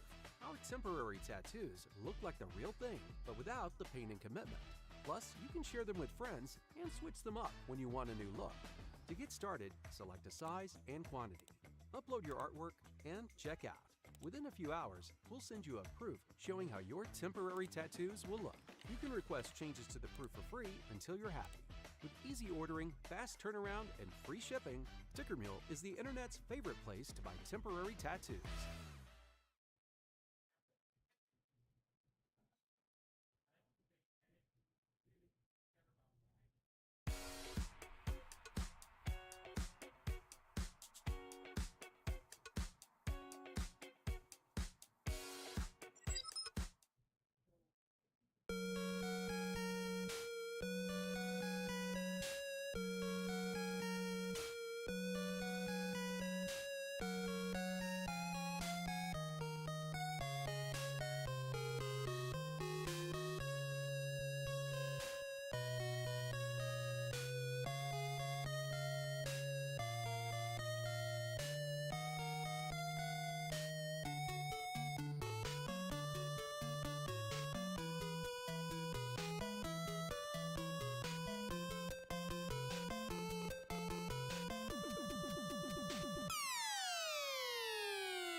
All right. Back. He's been eating for hours. No, and I only just got my food prepared. I also did a little bit of dishes and stuff like that, you know. Got to keep the chores in the house going. And I just lost my toast. It just fell off the side of my fudging mother fudging. Damn it!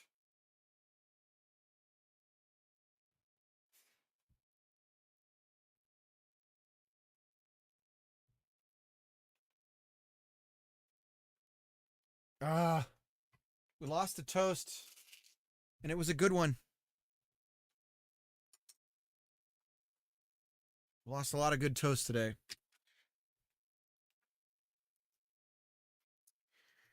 So yeah, first try, guys. One-shotted all that code we just did.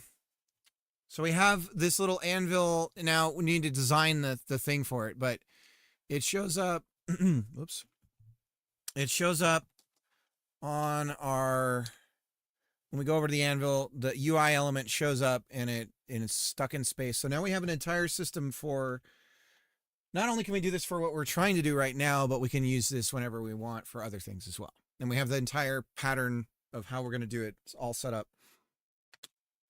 And it's pretty straightforward and it works. So we're happy about that.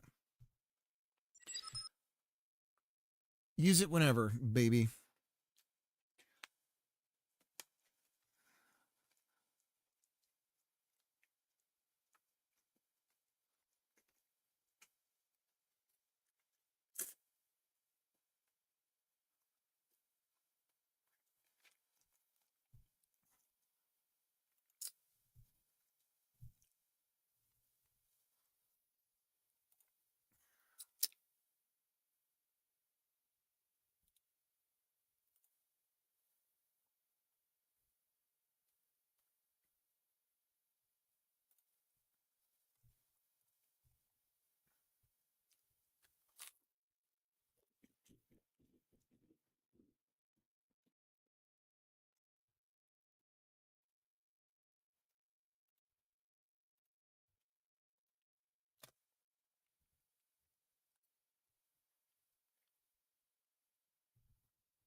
All right, so texture progress bar is what we're looking for.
All right. Let's try this.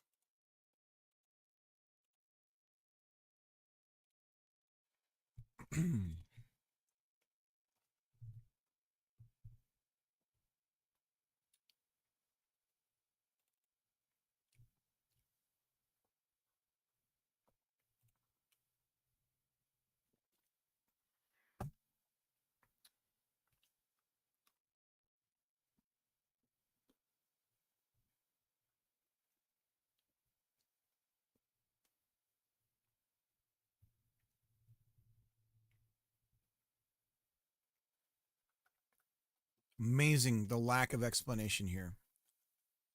The under the progress bar. Okay. God, I really wish I just had a breakdown. Under, over.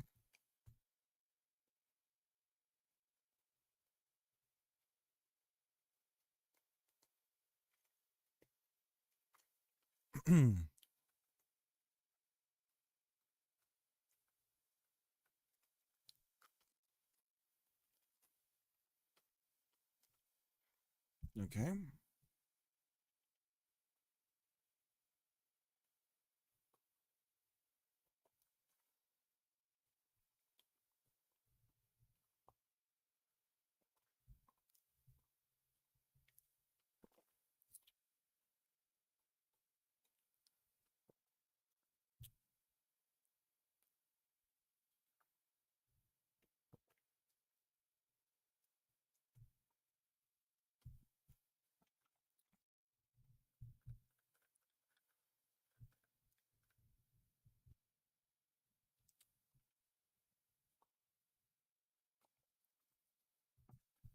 Okay.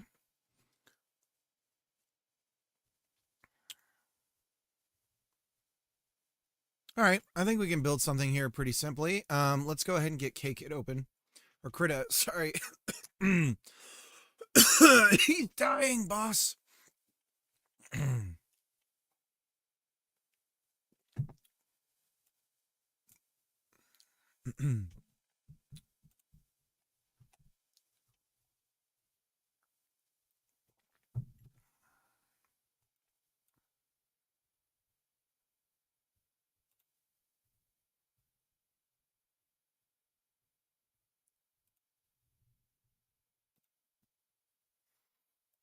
I don't know how big it should be. Let's make it 512 by 512 for now.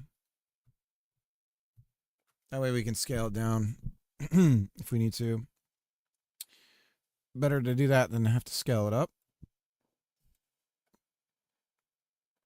We're going to close.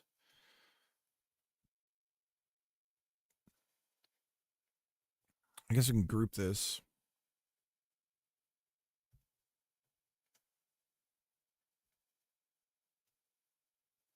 Yeah, just full screen it. Okay. Let's hide that background, baby. Now.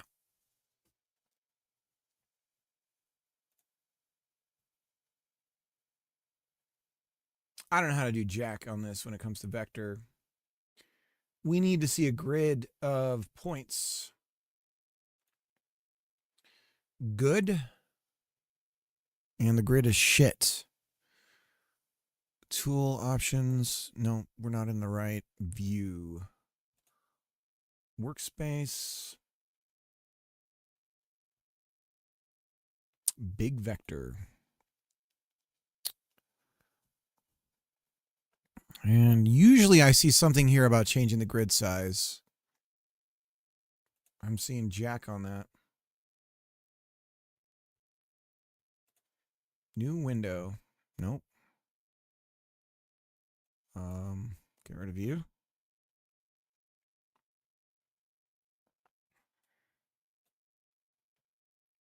Oh, this might be easy enough to just do this. Just make it thick. Let's do that. We'll make it like, I don't know. Some number. I don't know. Wow, look at that weird. What is that about? Is it, oh, we don't have a, it's our brush. We need some sort of pen. There we go. Okay. Now how do we do this at a fixed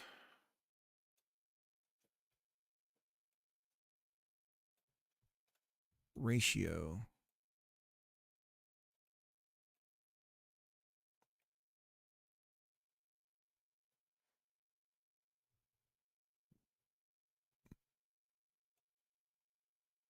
If we do it from here,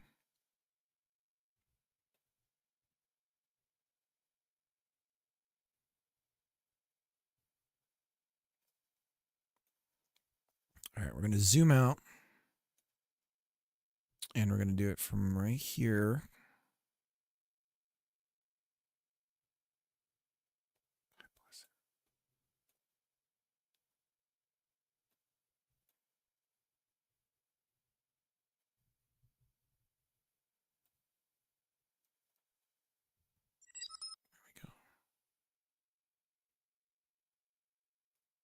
Something like that. Okay, so it needs to be thicker, baby. Let's make this thicker. And we lost our thickness. Why did we lose our thickness? 64, 128.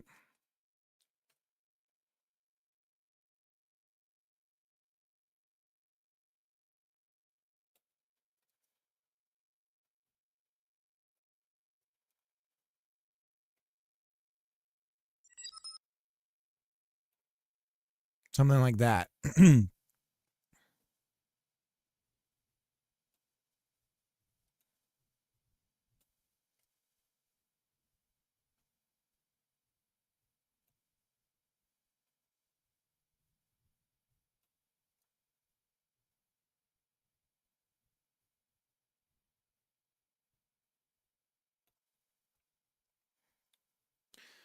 Okay. So we know how we can make this. Whoop. God bless it. Fucking. Oh my God. It's so easy to screw this thing up.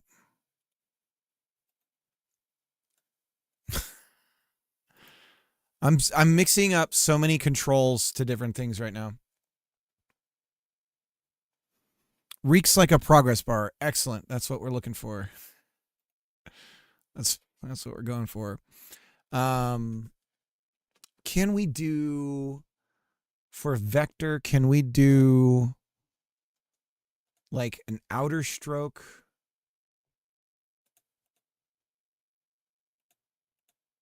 And I think it would be on the layer properties, right? So if I did something like if I did transparent, how would that even work? Let's try with what is like, I don't know. It would probably have it be like a metallic texture, but the bar, it would be a line.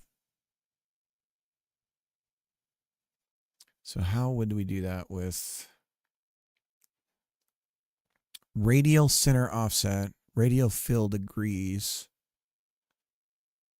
So for how I want to do this, I would actually be moving the initial angle and the fill degrees, because what I want to do, if I don't do that, then we'll fill like it'll just slowly grow in this area here as it's going along. But if we want it to be like a fixed size thing, which is what I'm imagining, and that's what's moving along, we need to move both the fill degree and the initial angle so that it continues to be the same distance, and it's doing this instead of filling.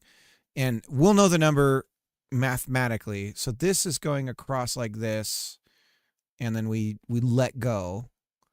But really, it's going to be some sort of thing here. Now the radial fill bleh, texture progress.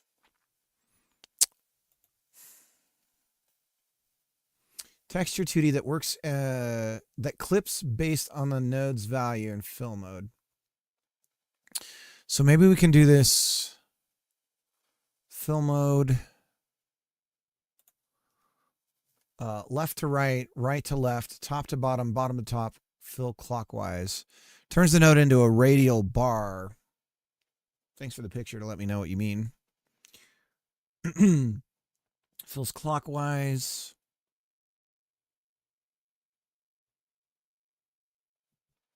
Counterclockwise.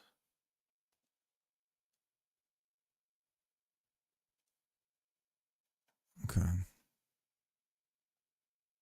don't know.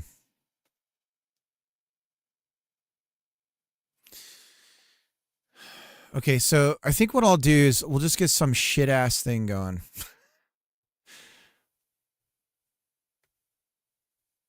Let's make some shit ass bar. We'll make it white.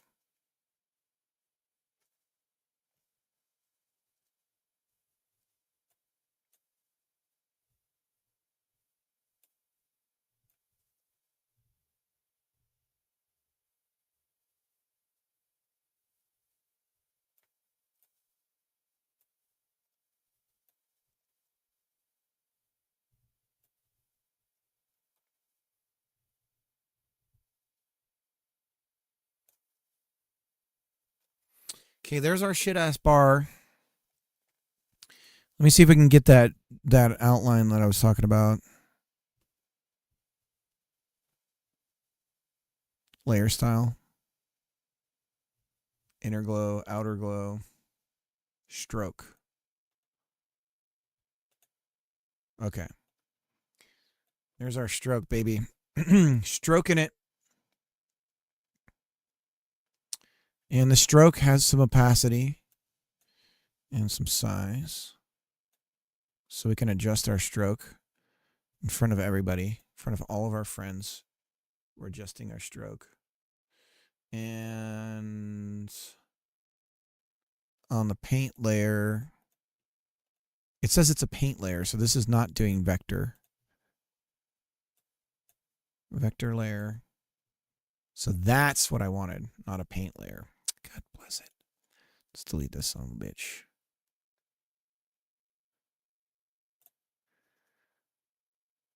Go back to vector layer.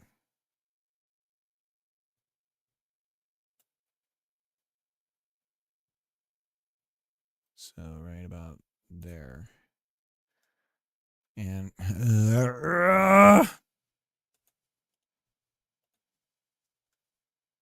okay, and then we're going to stroke it. So once we have it the way we want it, we would do other stuff, but for now we're just going to stroke it. Stroke it, baby.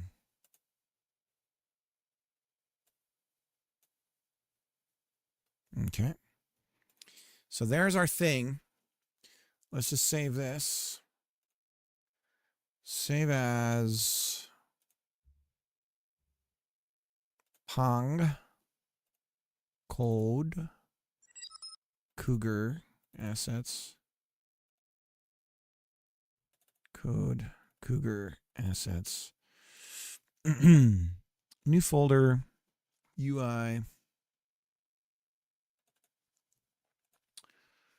And this is blacksmith. I think eventually this would just be one big old UI texture that we're going to use. And it'll just have everything all in one big old fatty. Blacksmith. Bar. Blacksmith anvil. Tink. Save it. Maximum compression. There we go. So then we say this would be under, I guess. Like that. Okay. And it looks like the rest of the settings that we're going to set are programmatic. Over, under, in progress. This is it's changing the. I just did some radio alerts, but I did them in a shader. Does Godot have a good way to do this in the UI editor? Well, you can do a shader on something. Yeah, I'm just not that versed in shader stuff to pop something like that out. So I mean, you can on any control you can throw a material on it. So you could throw shader material. So and even I think yeah, depending on what you're trying to do, there's like a couple different ways you could go about doing it. But probably the easiest thing to do would just to put in a there's like a control canvas. I forget what they call it. But essentially it's just like here's a place to paint something. That's a control.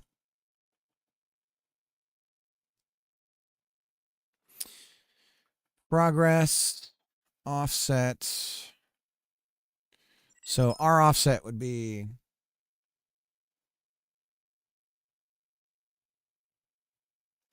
I'm just trying to get it to kind of show something that I want. Like how I want it to look. So we'll see. We're just diving into this. We'll see here a little bit. So progress, texture progress. So this is where I'm wondering, can I make it just a little, can I make like a little arrow thing? So could I make like a 128 thing where it's just a triangle and a line for now? So it's just some simple ass thing where we have a line going down. Thanks for snapping to the grid, yo. Snap to grid. There we go. Okay, so now we need it to not be white and we need it to not be enormous. So we'll say 8. And we'll say flip those two. And then we'll go like this. There we go. We don't want to round the edges. It's fine. And then we just want a triangle shape. So let's slice up our subdivision on our grid more. Where do we do that?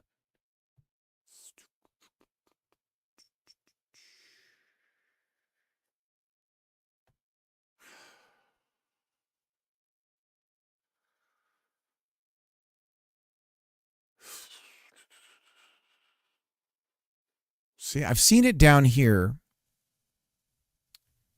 So I feel like changing the workspace.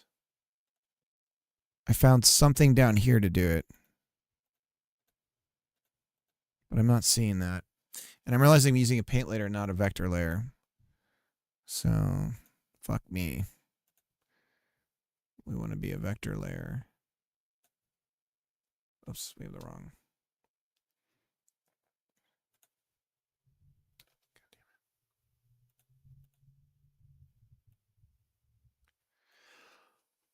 There's our line.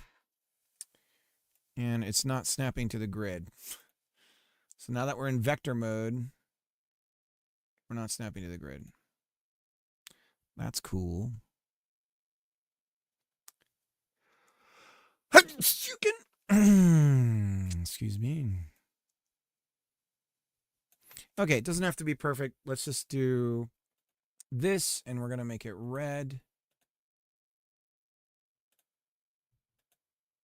And we're going to make a triangle looking thing. Like that. Okay, there's our indicator. Save as... Oh, my God. UI Blacksmith Anvil Tink progress.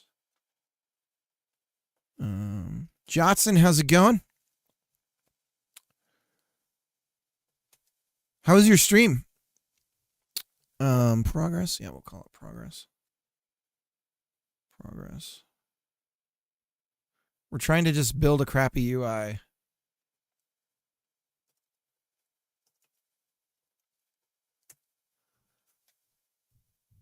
Okay. So there's that. Doing pretty good until someone told me about Venezuela. I know, it's wild.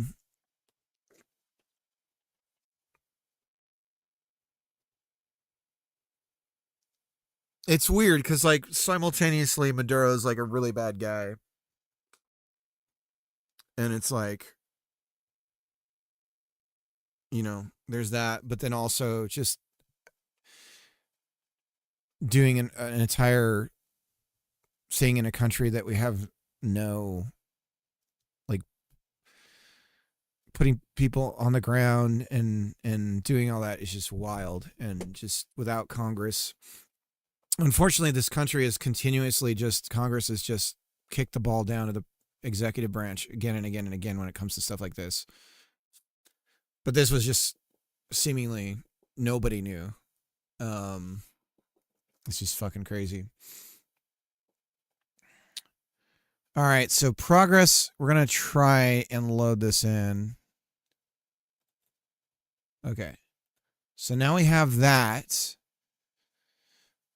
So offset, and then we need the radial point. So it's I believe I can set, if I set the radial point to the corner here, and then we set the offset to our distance, wherever center is that is on this texture, which I'm imagining is somewhere right here. So we offset from here to here, and then we change the value. This thing should, and we tell it to be a radial, yeah, we say radial center offset, then we should be able to have it rotate. I got Wayland working. Nice. Sweet. I don't even, you know what's funny is when you stream, I never see the windowing system at all. So because you're always just kind of just in Godot whenever I'm watching the stream. So I wouldn't even known you were in Linux like for a while, you know. I didn't. I was like, oh, he's just doing a window capture, which maybe you are. Maybe you are. Or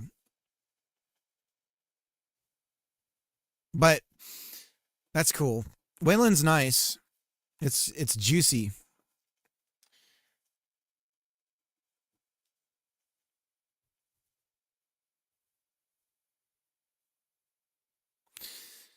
Okay. So, to show the progress that we've made, we have this thing here. We go over to the anvil. Whoops, we got the wrong controller.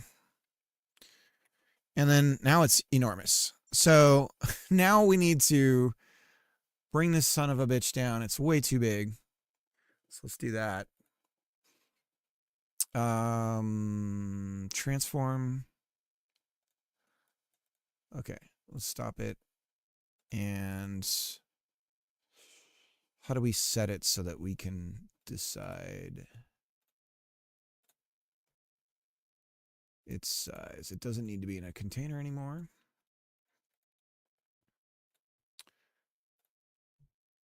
And fill mode. Okay, so that's the clockwise stuff. 9-patch stretch. Yeah. Progress offset. Tint.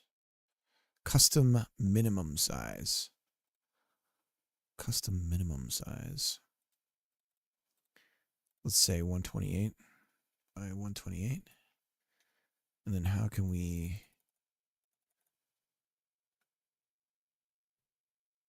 transform the texture? Do we set a scale on a control? And we say you can only be this big? Or do we do it on this thing? Let's see. Layouts, transform, size, 128 by 128. That does jack shit. Because it's not filling inside of it. Do I get this to fill inside? Or is it...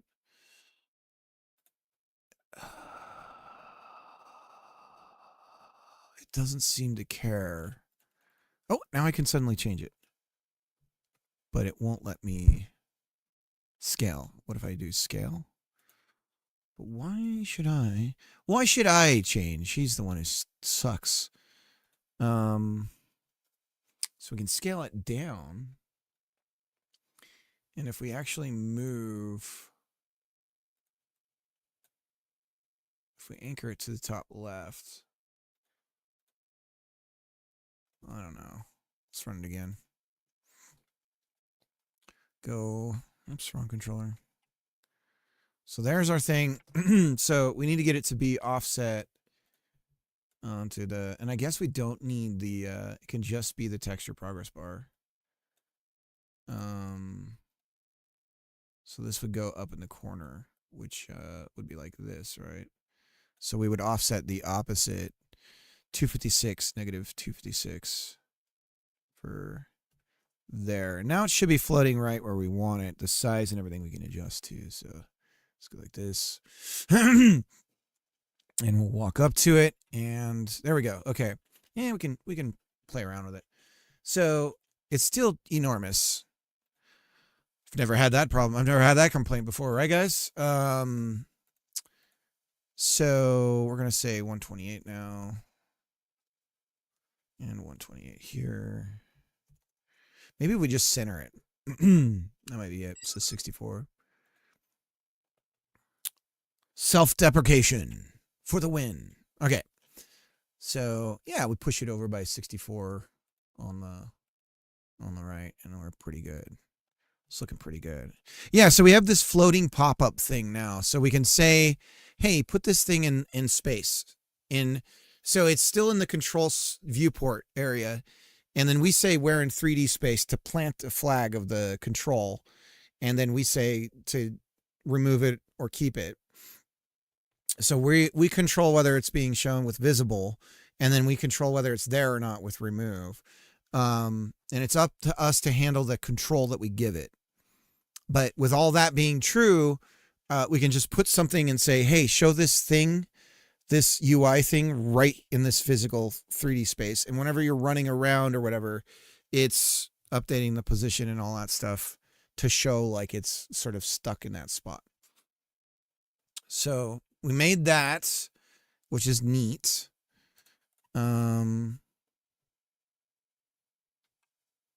Yeah. And that's what's happening right here. So on our blacksmithing scene, we just have this little point in space here. And so that's what we're assigning it to, is this point here. And so what we could do, we could get really fancy with it, and if it moves, it's going to use that. But for now, it's a fixed point. It just uses the point we initially set. But we could say, hey, it's this node 3D, whatever position it is at. So we could do some stuff like that, but we're not going to because we don't need it. So why work on it? So, all right. So let's try and get this progress to do something.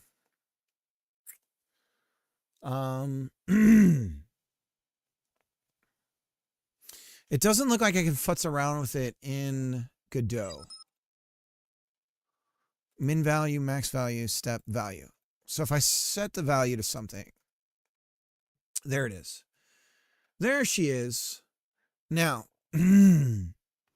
fill mode left to right. No, we're going to say it's clockwise. And we're going to set the offset to be 512. By 512. How does this work? No, it's not offset. Here we go. Center offset. So initial angle is 0. Okay. Well, center offset is 512.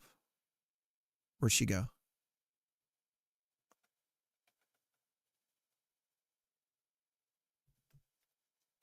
Where is she? Hello? Hello? Where'd you go, buddy? Is it a negative?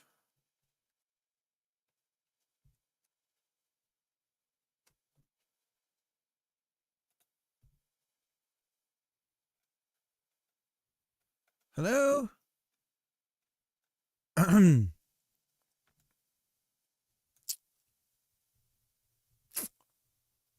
Hello?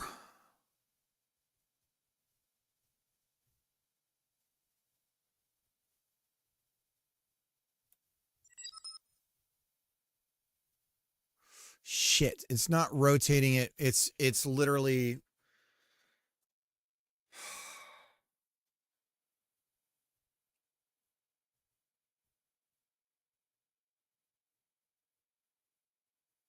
so it's not what I wanted. Damn it.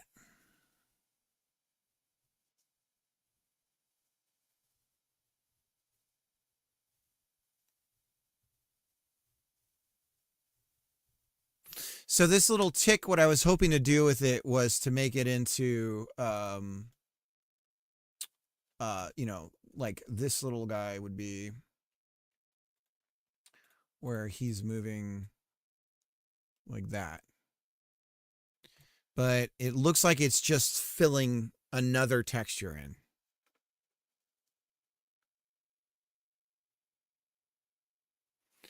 I'm not trying to make a custom one. I'm more trying to just use Godot stuff, but it's not doing what I'd want it to do. But I guess what we'll do is we'll just be okay with it for now. So what I'll do is we'll have a fill.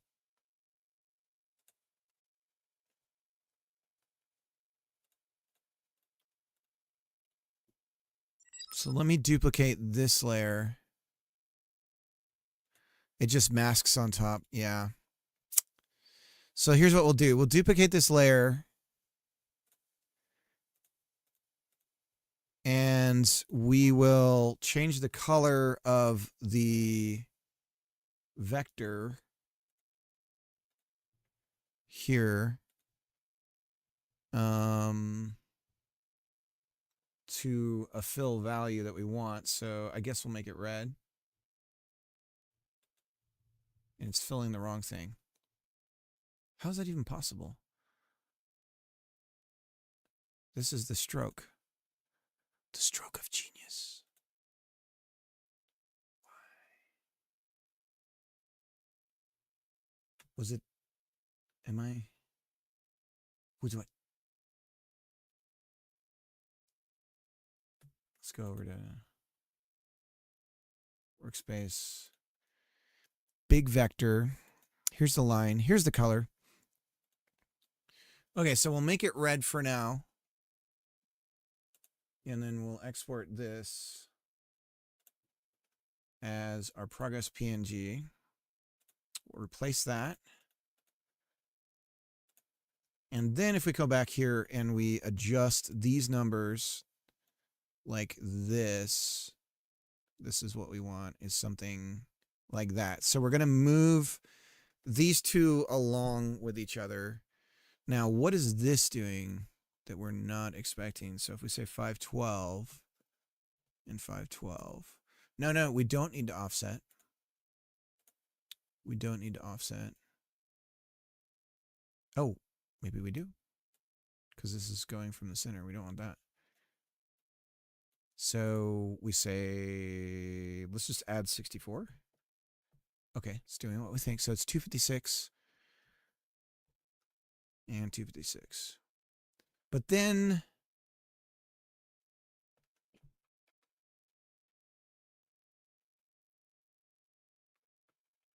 did it push the whole texture away? Is that what it did? Nope. Here we go. This is what we're going to do. Okay. Oh, so this is the number of degrees that we're filling. Oh, yes. Good. Perfect.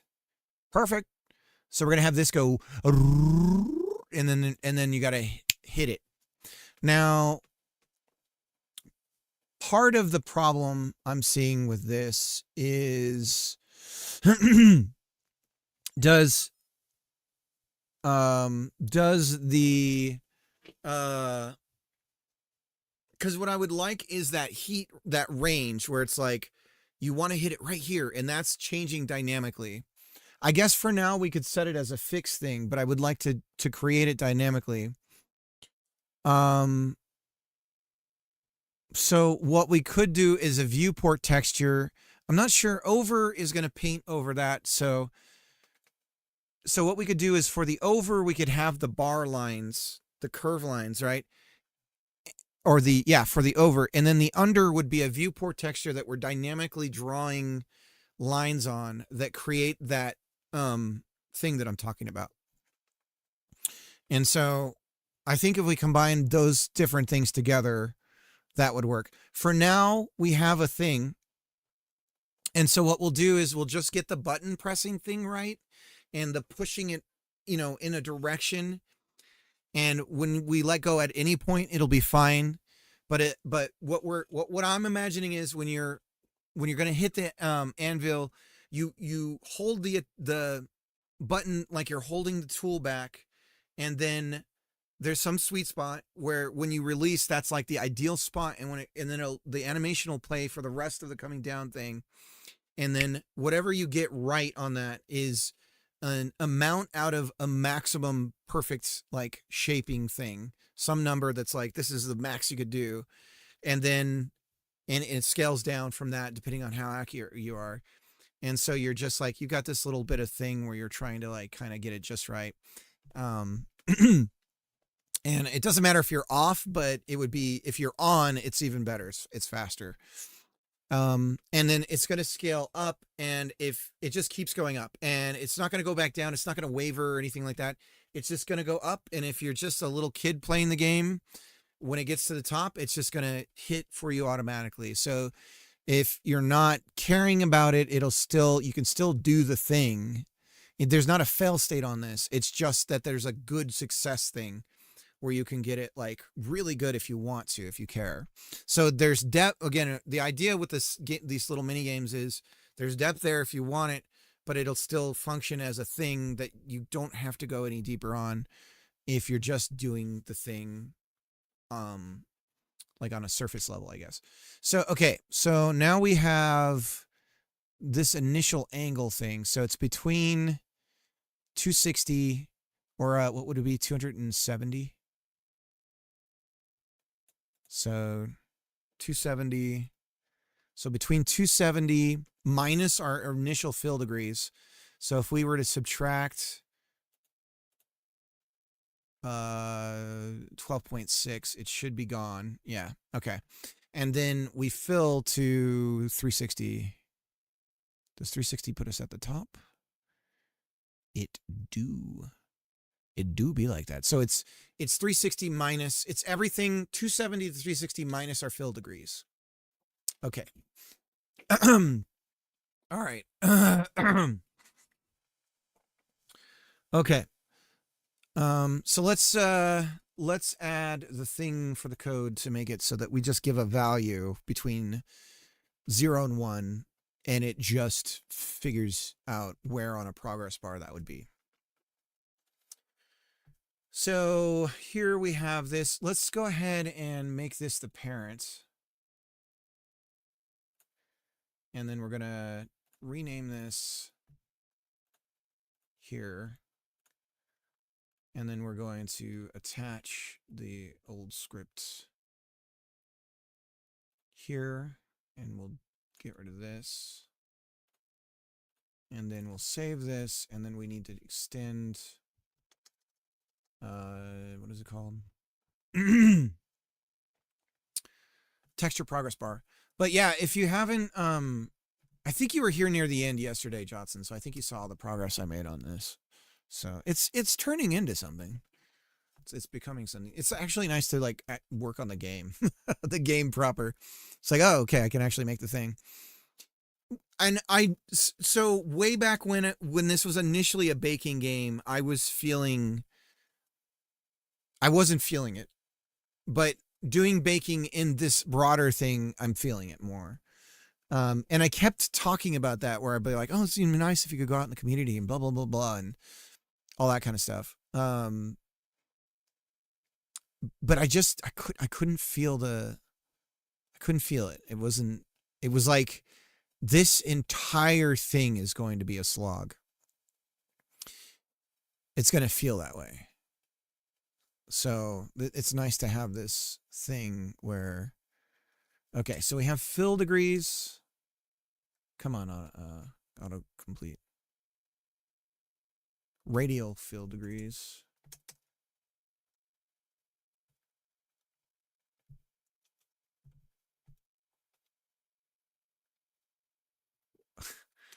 Thanks for the autocomplete.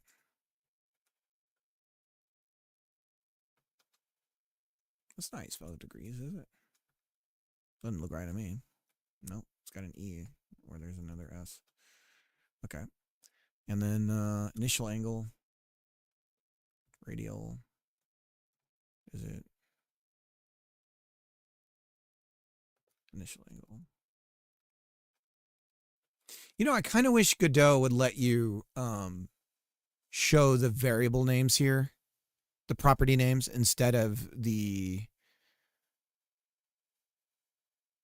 so that you don't have to do the hover over. It just showed what it is in code, or if you were to reference it in code. I wonder if there's a checkbox for that or something. Because I find I'm doing this a lot where I hover over it and it's like, that's cool and all, but why not just show that? Like, why not just show that there? But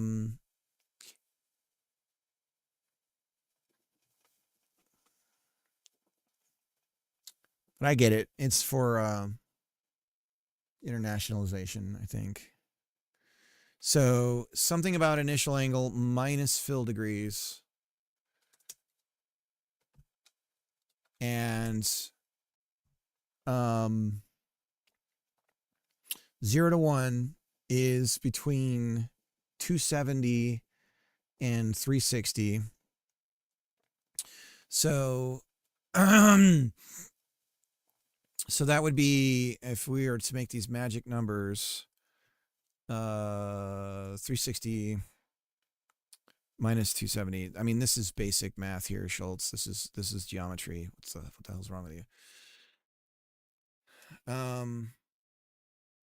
90 degrees? Is that? Yeah. Okay. So 90 degrees difference starting from 0 to 90. 0 to 90 starting at 270. So we add, so for our value to come in, we multiply 90 by the value. And that gets us our angle. Oh, you can. Okay, cool. Yes, I thought there might be. In the editor settings under inspector. Oh, thank you so much. I had a feeling this is why we stream.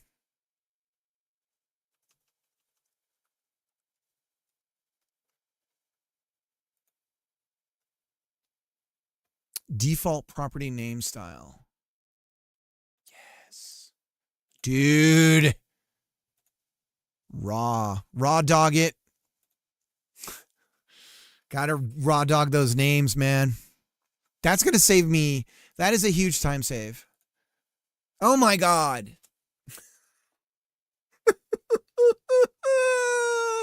I want to cry. Oh, that's awesome. Pierlin, thank you so much. Wow. Okay. Back to what we're doing. Anvil take. So this is a var. It's a float update. Var float angle. Progress angle. Float equals. Okay. I had to Google it too, but sure there was a setting there. You found depth sorting? Are you talking about what I was talking about earlier? No, this so the depth sorting is on controls. You can't do a Z index on controls. So there is that. It's way down here on visibility. Right here. No, it's under visibility ordering right here. So for canvas item, you can set a Z index. But we're not, so I'm not going to worry about that right now. But yeah, that is a future Cricut problem. Now, we were talking about how you can expose the property name for, instead of showing the like Word version of it that they give, like it's, wait a minute. It's lying. It's not initial angle. It's radial initial angle.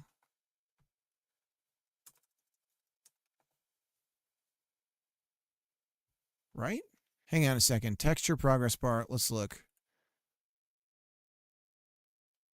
It's not, this isn't right. What?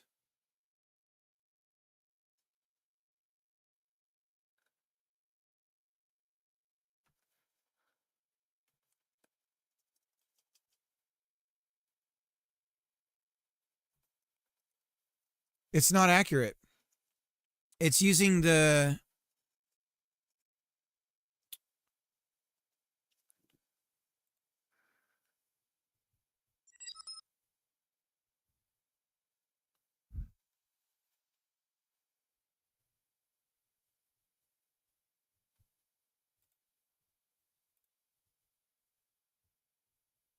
here it's wrong too. It's texture under. Is it that I would know that this is texture and these are all prepended with texture? These are all radial. This one's right. And this one's right.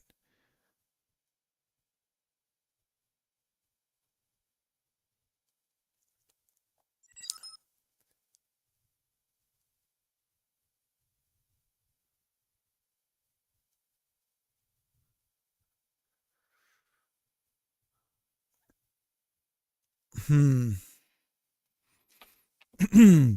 be. Could be. Yeah, I don't know where it's grabbing it from.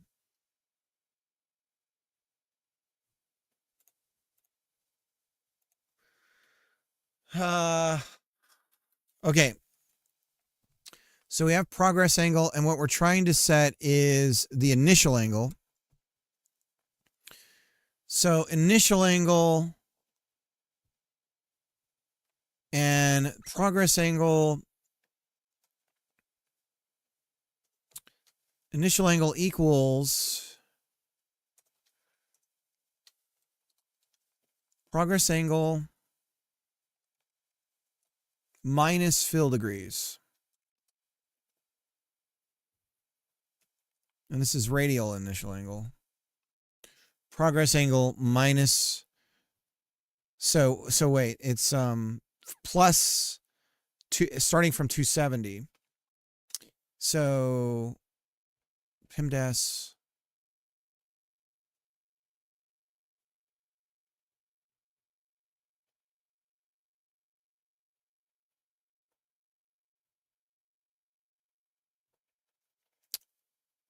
so if I do addition here, we'll be okay.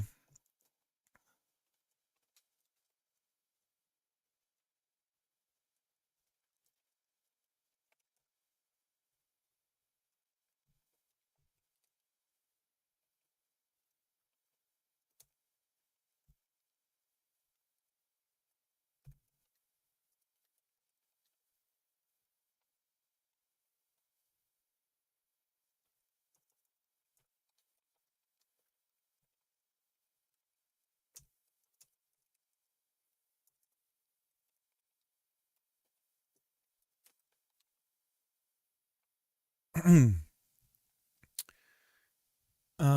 if we're gonna do this, we might as well do the subtraction too. Here.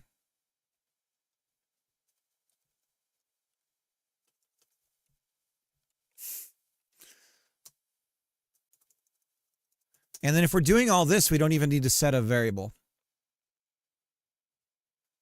We just set the one we really care about. So there's the math right there. So that should do it. So 90 times the value plus the start angle minus the radial fill degrees, and it should do what we're hoping. So now let's give it a value between 0 and 1.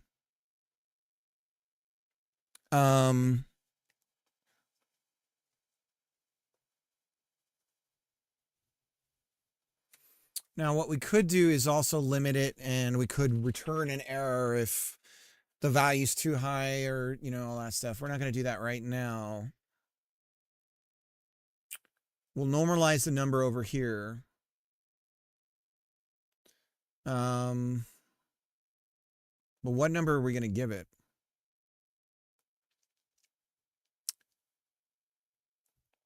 Which is gross sum number over a delta. So how long do we think?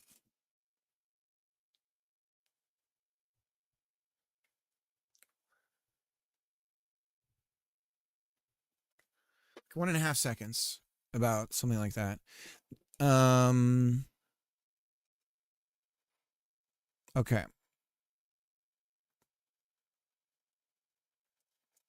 Ingot hit time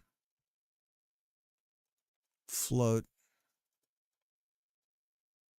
1.5 hit time sex. I spelled it with an EX.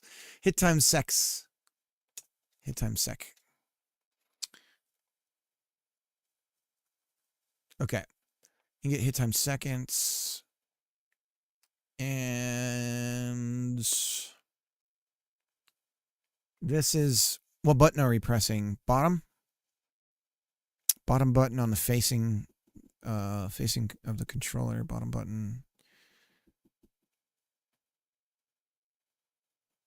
And also, we do have to also juggle the temp thing too of the ingot. So there's that as well. But we have this right here. Set state shaping.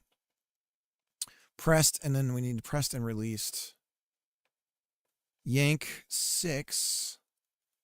Bring her down here. And then we say P action released.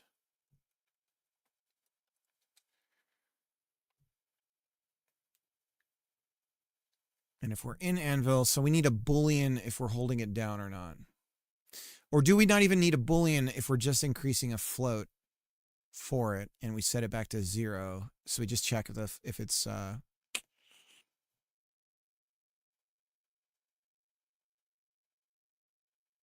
Nah, because we need to know if it fired or not, if we've released it.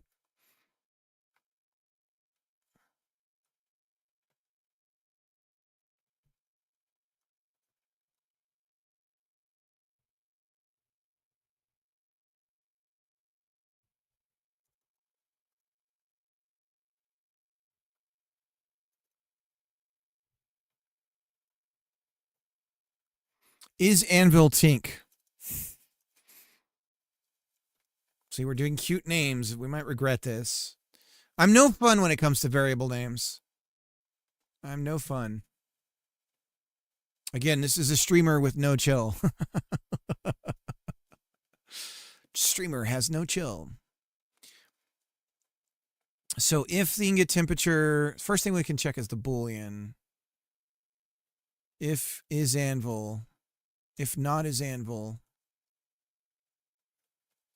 Anvil tink. So if we're not tinking and our temperature is high enough, then we say is Anvil tink true. Now, if is Anvil tink true, is Anvil tink, and we release, then we're not tinking anymore. Oh, and you know what? We need to...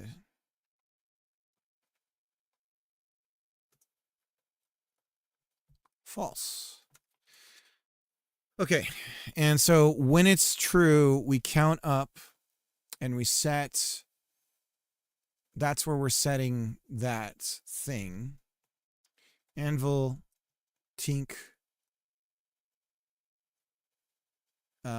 progress is a float.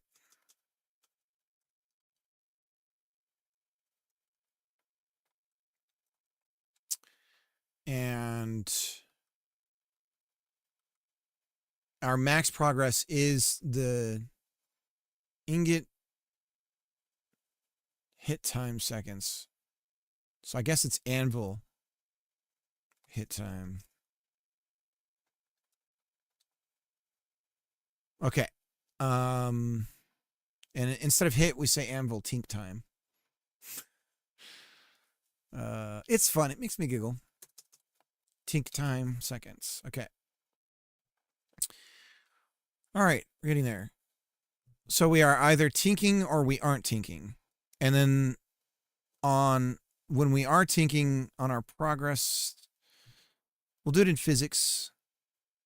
I like doing things in physics just because it's like not happening as often as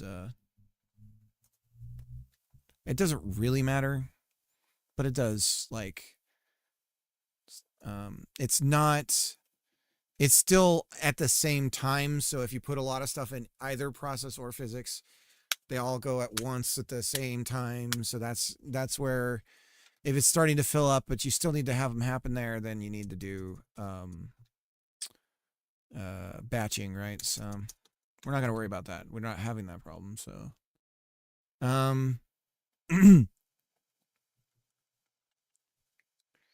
so then we're just going to say if is Anvil tink,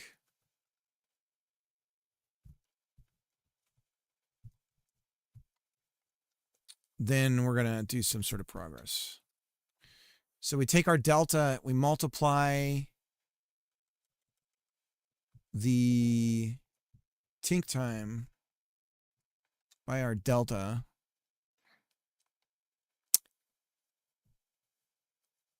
And we say, and I guess Anvil, these are both need to be underscore. I don't know why I'm doing them.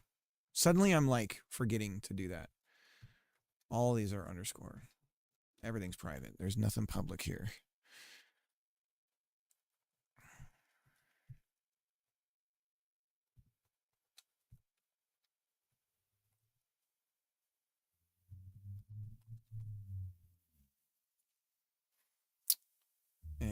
processes.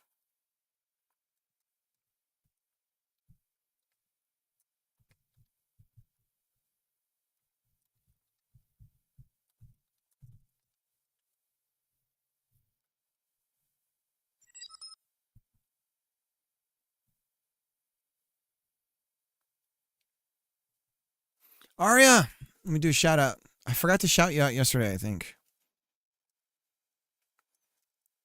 How you doing? Did you do class today? Was that what you're saying?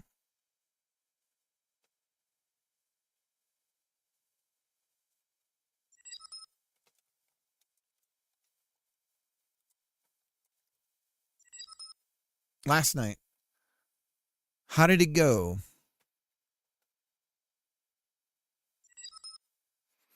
If Anvil is Anvil Tink, then we say, see, we really need those autofills. Dude, the LSP has been breaking with me so much with Godot lately. It's pissing me off. Breaks my heart. Breaking my heart. And we multiply by delta for Anvil Tink progress. So, but it has to be scaled for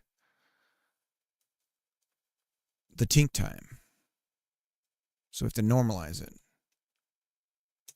Anvil Tink progress equals Anvil Tink time times delta. Is it times delta? No.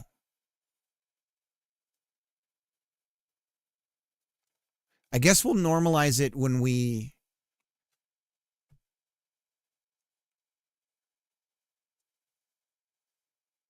plus equals. I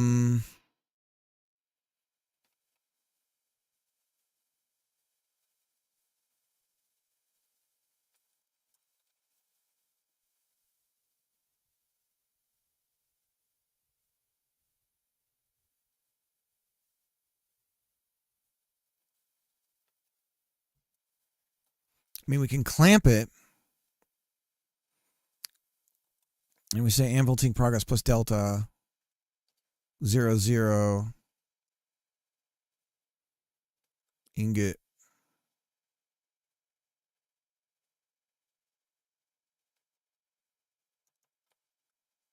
Anvil Tink time seconds. So that's our maximum. I think good people participated, made their own endless runners. Nice. Live streamed intro to Godot. Oh, I missed your stream last night. So you were streaming it.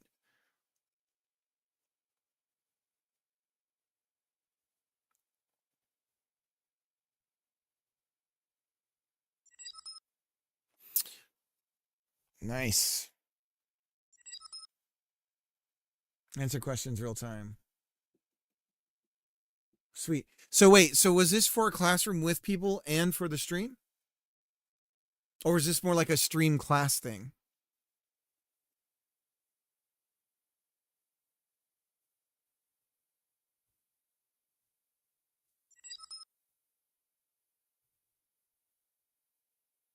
Just a stream class. Nice. That's cool. Not a paid class or anything. Gotcha. I'm sleepy. Anybody else want to take a nap? Well, I got this chair. It's a great nap chair. It fits one adult and one child. Oh man. Whoa. Okay.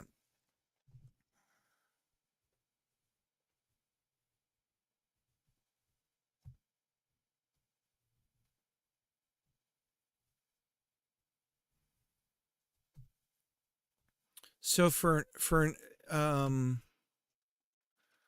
so if Anvil Tink progress equals Anvil Tink time in seconds, Our ingot progress now goes up by ingot progress plus ingot shape amount. So there's that. Then we increase that in our UI here. Now we also need to set the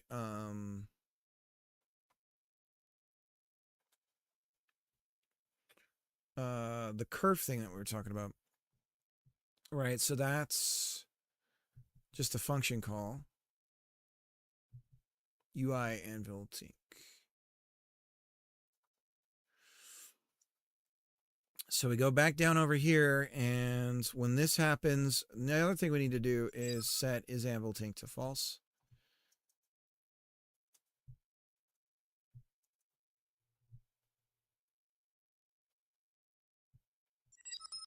So we're not tinking anymore. Tink. And then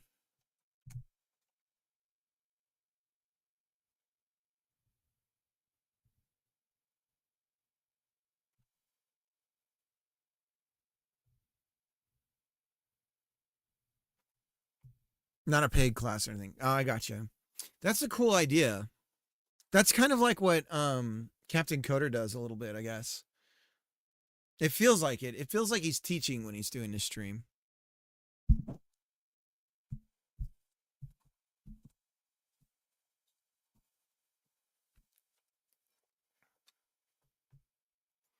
That's a good way to work out, like if you were to make like a Udemy course or something, that's a really good way to work out material. Because you present it, you have this live audience that kind of gives you feedback about what they're getting stuck on, and you work the explanation better and stuff like that.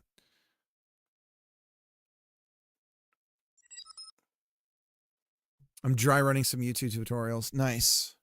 You know, another guy that's really cool, I forget his name, but he does a lot of Apple II programming on YouTube. And he has this whole vibe that I love. Let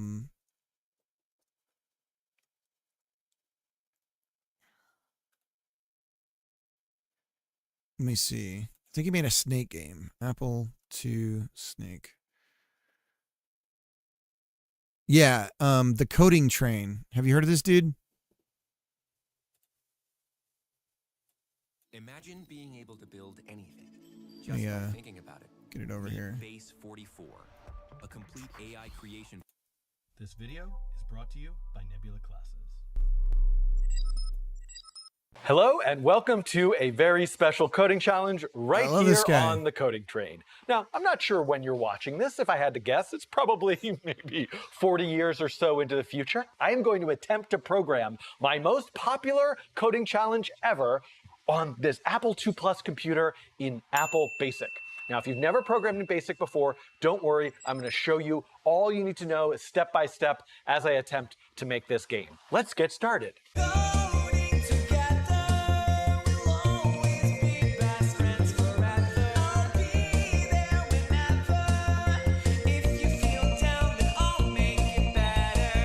It's great stuff.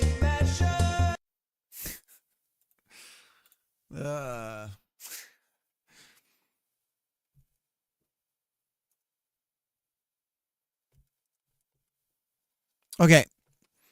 So then we need to normalize our progress. So we say ingot progress max divided by our ingot progress when we update the UI. Wait, and we want to update the UI all the time. So we go like this.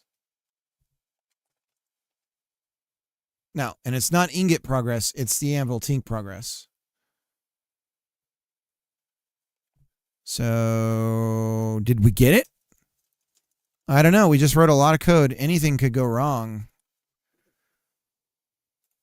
Let's see. Well, we didn't crash. So that's something. And then it already moved. What are we doing on our tink? What's the tink button? Let's set a breakpoint on the tink button because something's not right there. So we'll set a break. Oh, we don't have an ingot temperature. So this isn't firing at all.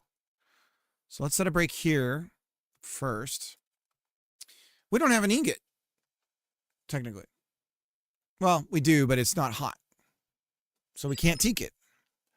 Thus, no tinkage. So we're going to grab some wood and put it in the oven. Okay, and then we're going to start heating up our ingot. Get it nice and toasty. There we go. And then we're going to come out of here, come over here, and then we're going to try and tink. Okay, so we hit the break. That's good. Let's get rid of that break point. We're going to hit it every time, though, unfortunately. So let's do it again. I forgot how to play my own little mini game thing.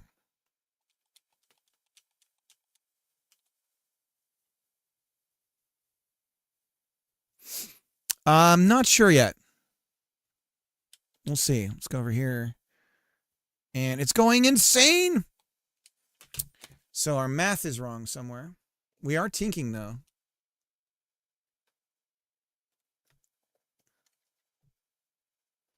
Let's look at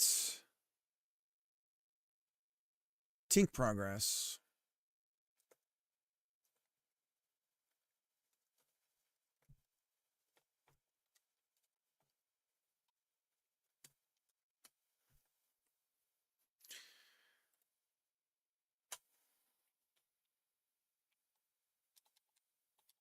Oops.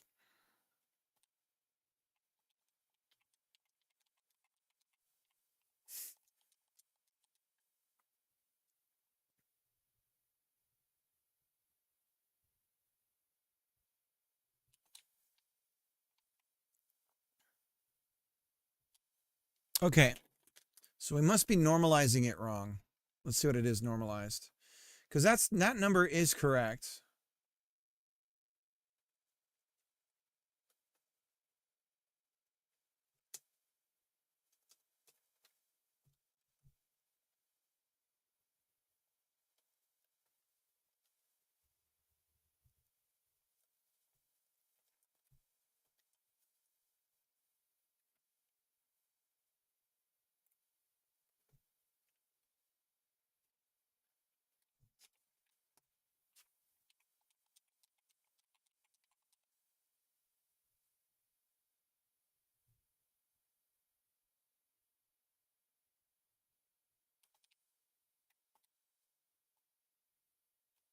It's backwards. Our math is backwards, sirs.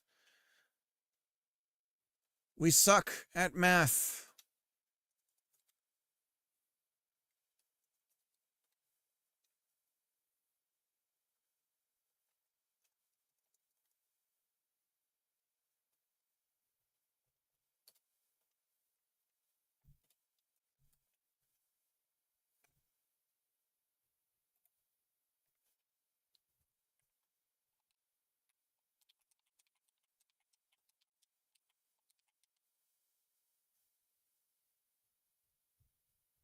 So imagine. All right, you feel the heat.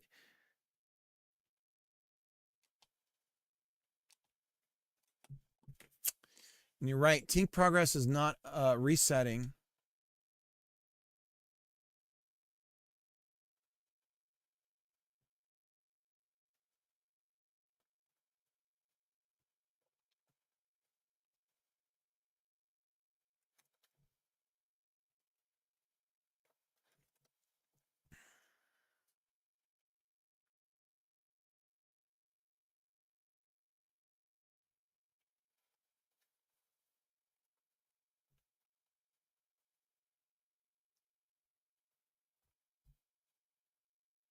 There's a few things that are wrong here. We need a tink function.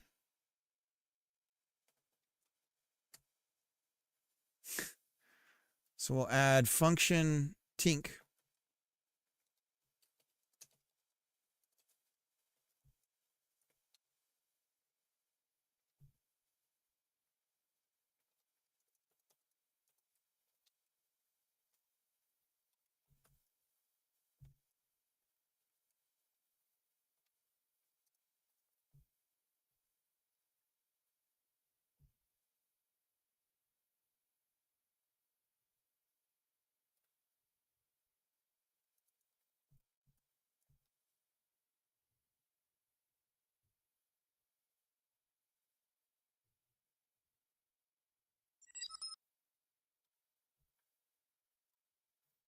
Okay, so if this is true, then we automatically tink. And then over here, we just tink if...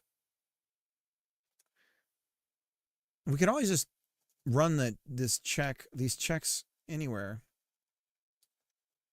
But we only want to call tink if we want to tink.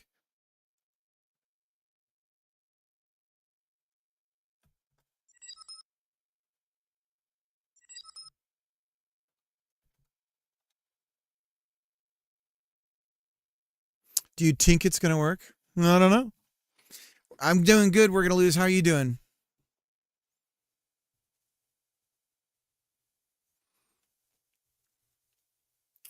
All right, so let's bust out the calculator here because I'm an idiot. If I have a number 1, 5, and I divide it by 1, 5, I should end up with 1, right? But if I have 1, 5, and I have 1, and I divide it... Oh, stop. 1, 5, divide by 1. I should end up with 1, 5. What? So if I do 1 divided by 1.5, that's the number we want. So our progress divided by that. So this should give it here. And this would be a flute. Like this. So we can get rid of string. Okay. So maybe that was wrong because we were doing the string conversion on a float and it didn't know what to do. Oh, we can't tink because we haven't heated anything up. Got to heat up our ingot. Okay. Go over here. And the number is bullshit. This is bullshit. John Kimball. This is bullshit.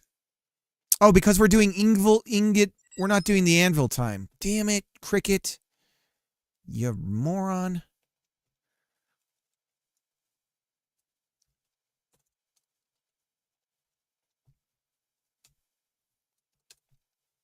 Okay, so that should fix that. There we go. Okay. So then we let go and then it would be tink, right? And it would do that. So then we want to update to 0 as well. So we go here and we update this to 0. So when we let go, it should go away. Tink, tink, tink. Okay. Tink. Frozen. Finally heading back. Nice. Random position on the bar for the best tink. That's exactly what we're going to be going for. Yes. 100% yes. 100% yes. So we have a couple of little variable issues here that we can fix as well, but this is working. So I think we're at a point where we can commit. Put a ring on it. Got to go put a ring on this one.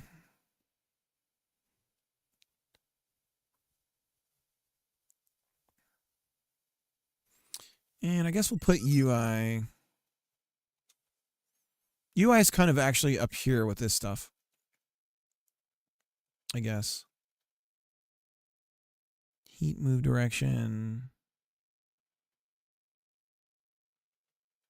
We'll say states. Stats.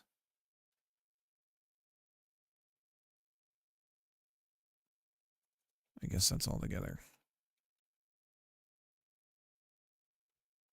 Put these over here as actions. Oh, shit.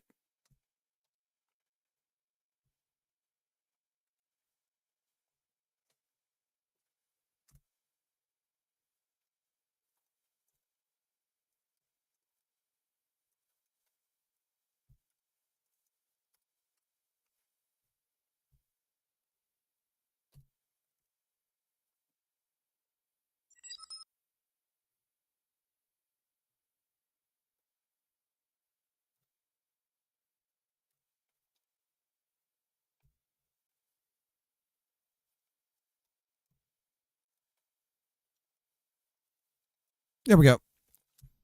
Let's run it again. Make sure we didn't break anything by doing that.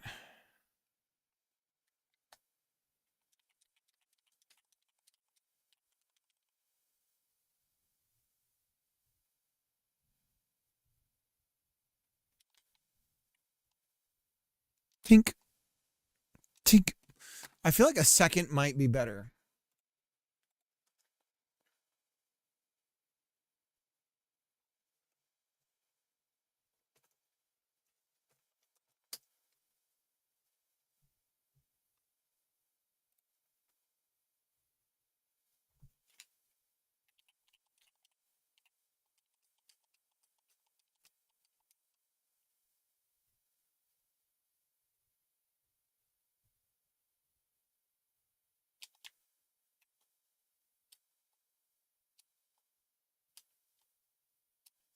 It's probably going to be even faster than that, actually. Probably, what, 3/4 of a second?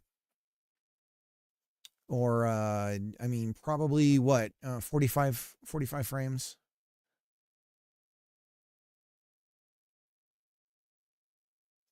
Controller on screen? Yeah. That just shows the buttons I'm pressing. That's not in the game. That's just a website that I've embedded into the stream. Yeah, if you want, let me send you a link, dude.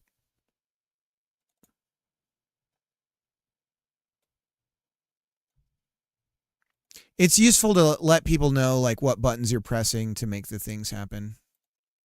This is what I'm using. You can generate a URL that you can embed into your into a browser on your stream.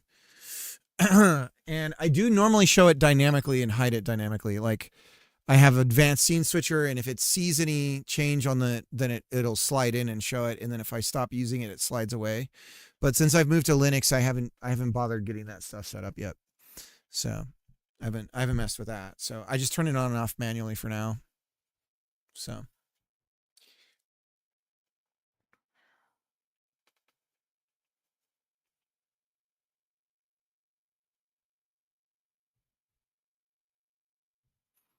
yeah, maybe even the scale, like the zone. Yeah, you could do something with the zone being easier to hit and harder to hit. Like once you're more skilled, it becomes easier to do that. But initially it's like really hard.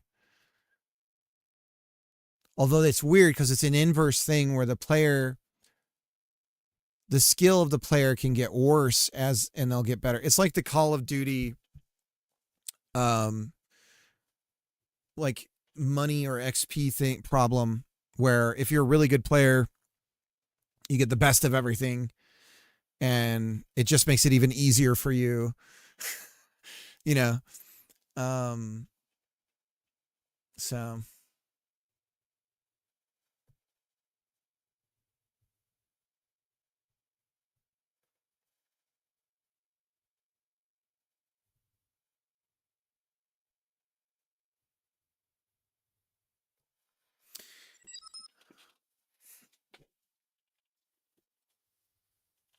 So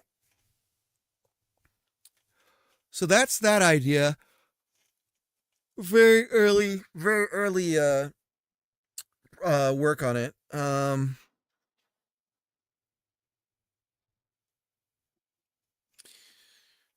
So what else is going on here that we want to do?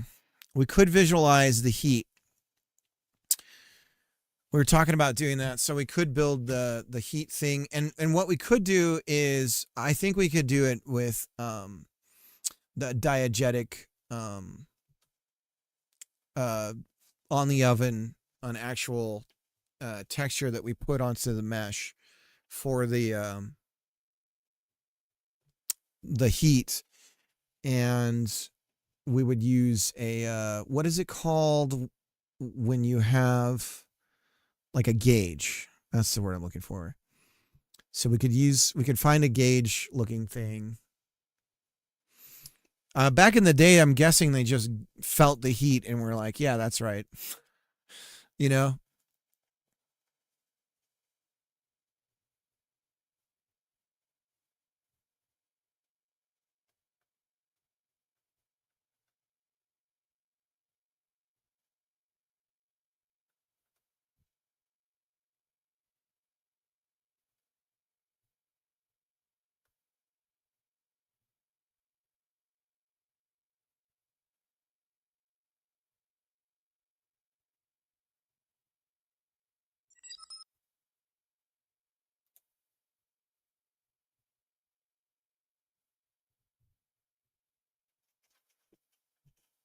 Oh, wow. Yeah.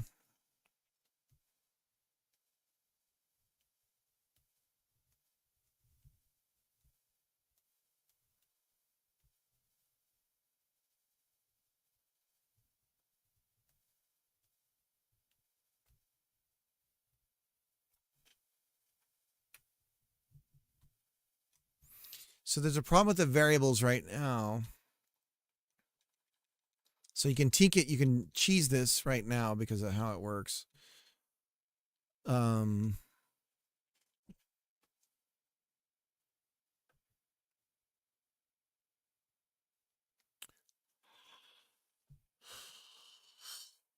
but also the ingot temp never goes down to 0 for some reason.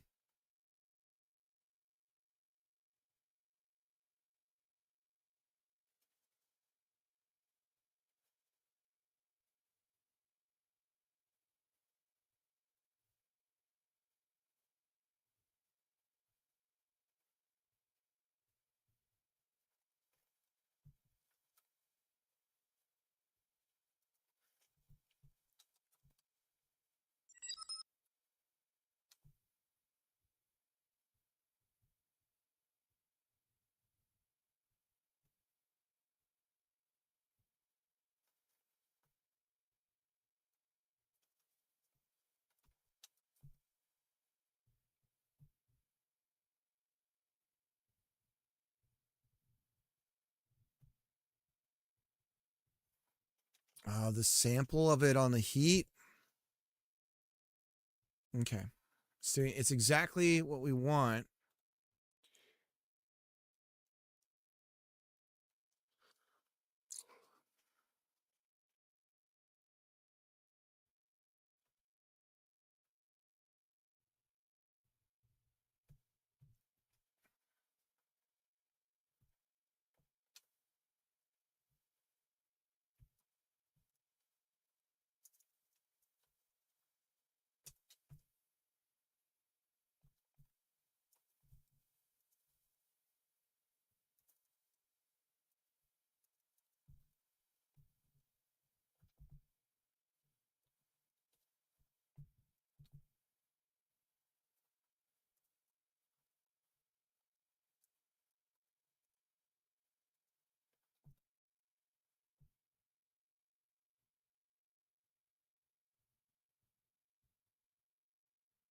So something about us grabbing a sample at 0 is getting us a value of 1, but we should be getting 0. Let's bake the resolution to be the same as our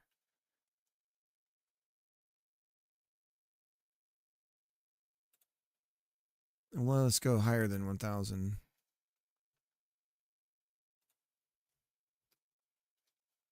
Because we're using the curve to sample the temp stuff.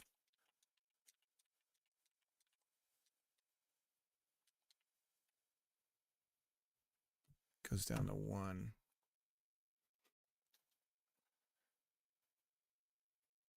I mean, this is a straight up bug.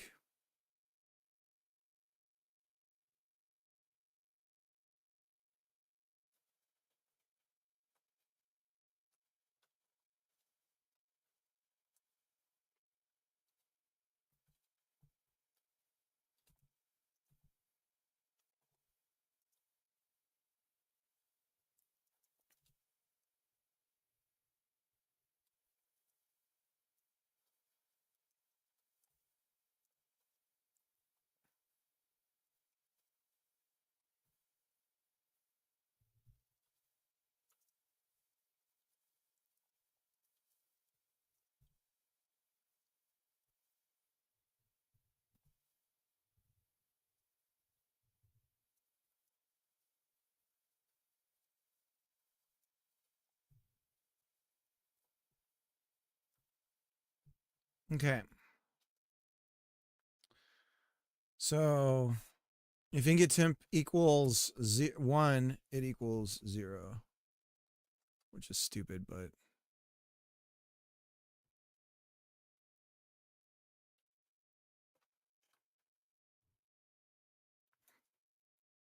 Doesn't seem to be firing though. Yep, see, it gets stuck at 1.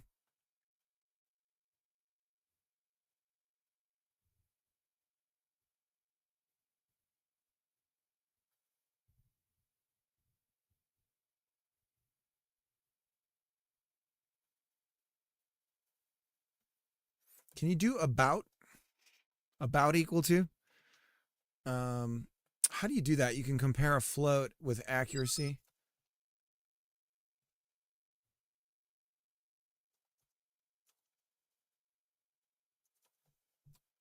You guys know what I'm talking about?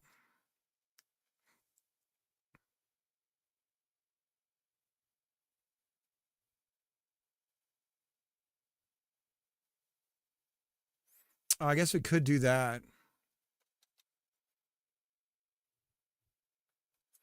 Yeah, if oven time is 0, then we can set the ingot temp to 0.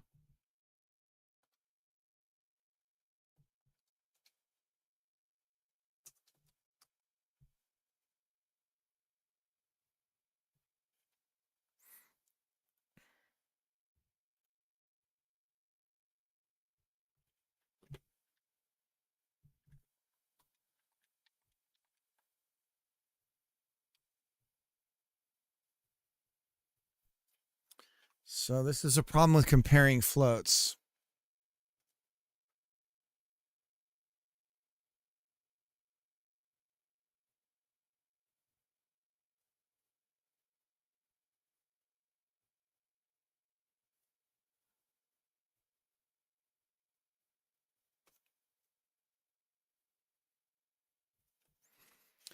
So how do we do accuracy? I forget.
Is equal approximate.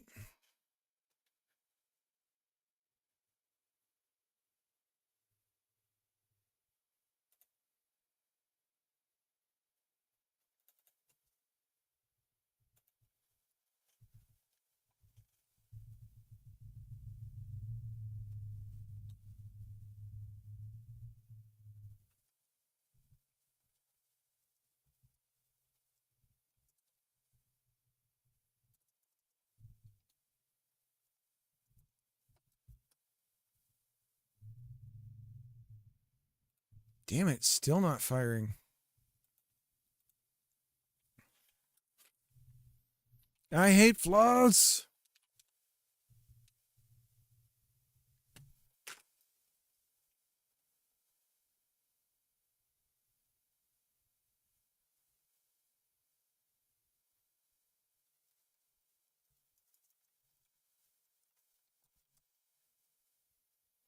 We're not even hitting it as a breakpoint.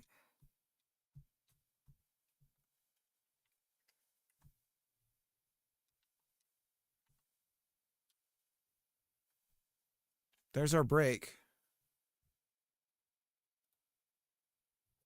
So it does heat it, or I mean, it does hit it.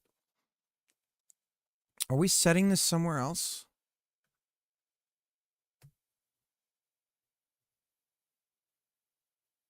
If it's in the oven,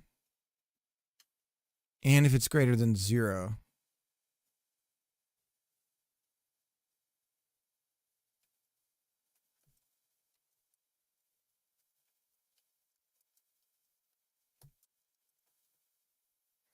What a weird ass bug.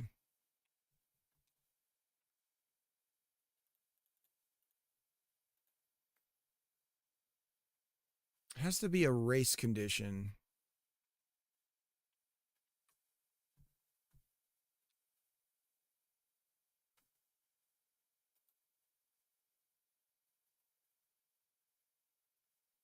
Oh, that's not a print statement.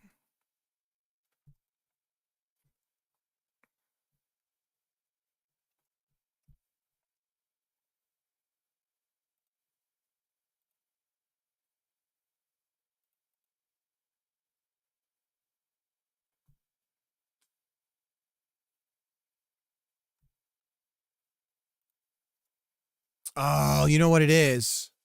It's correct. We're not updating the... No, we're doing a UI set here. Okay, but what happens if I set it to 0? Is this some rounding nonsense? Let me just update it on the physics process to 0. I bet you it's some rounding bullshit. Nope. Okay.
It goes to 0.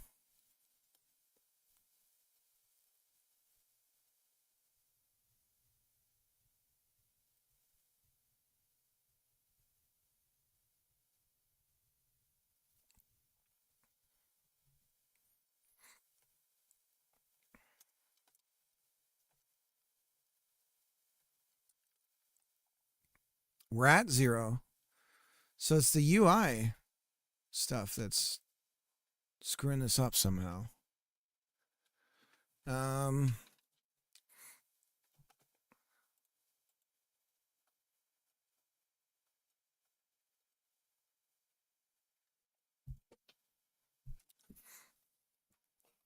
We are doing snapped.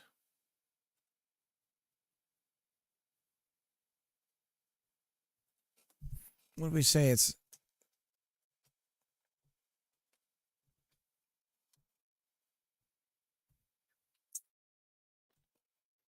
All right, let's print a snapped value.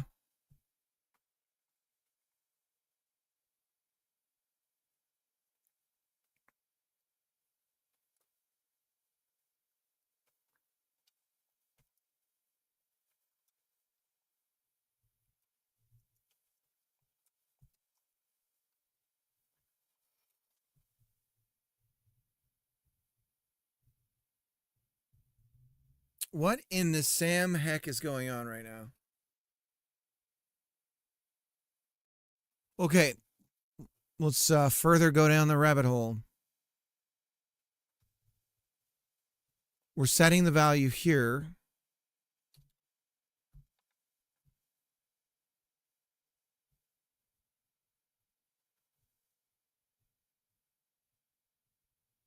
str var to string. How about that?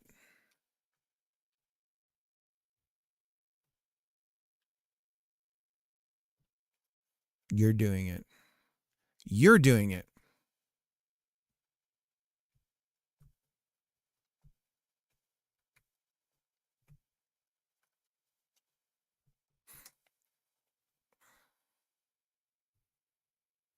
Yep.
Son of a biscuit. We got it.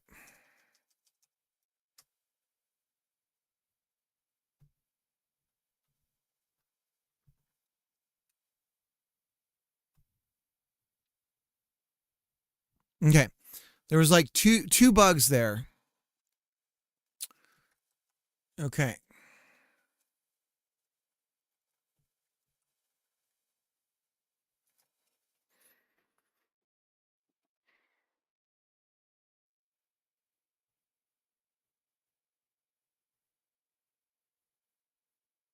Why is the label without an underscore? I don't know. I slapped it out. Why is the label without an underscore? No, the bugs fix still needs to be there because it's a floating point issue. Well, when we sample the curve, if we give it 0, we get 1 back, and we should be getting 0 back. So for now, the bugs remains the same.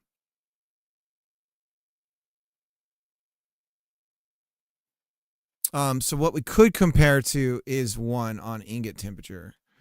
That's the source of the bug. So this is more accurate if we go like this. So that's the actual bug fix. But can I do this? No. So we're going to keep that in there because it's a straight up bug. So that I'm using that comment as a way when I come back and I'm like, this doesn't need to be here. I'm going to delete it. I don't do that because I'll be like, I don't need this. Why is this here? Okay.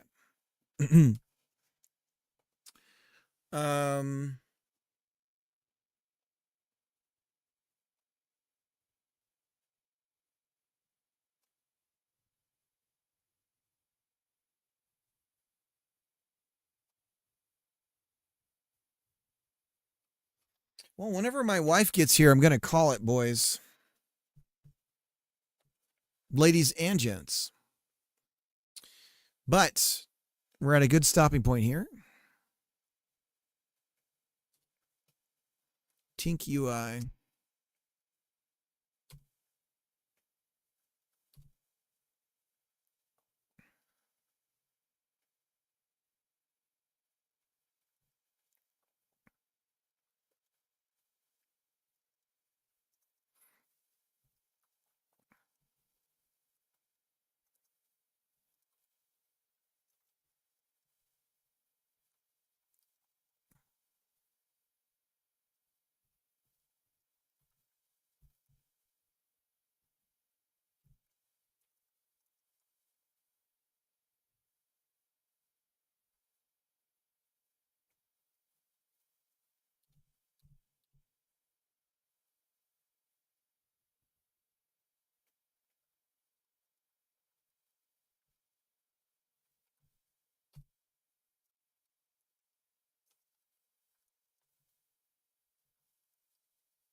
Okay. So now if we try and tink over here, we shouldn't be able to. No, we can't. Because we don't have a hot ingot. I guess we could still allow you to do that, but I don't want to punish the player. Oops. Yeah, so we can't do it then.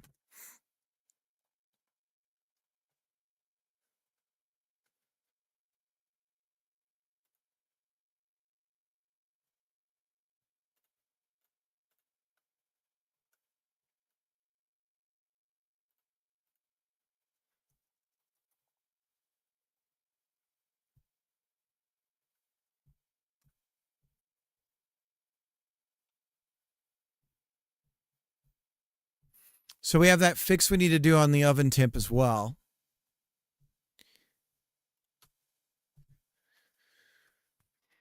And then we need a little like, hey, you made this thing, right? And it pops up. You hold it up.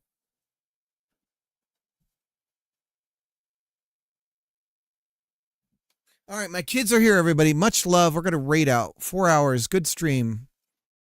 Mostly, we didn't get distracted at all. Didn't manage to even all the stuff going on in Venezuela. Didn't talk about it too much. Briefly touched on it. Wild shit.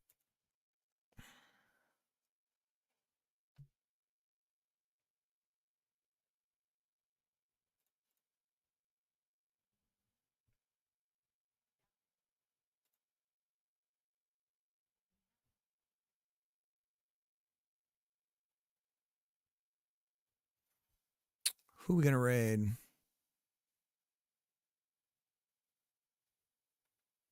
Fiera, looks like. Fiera's cooking.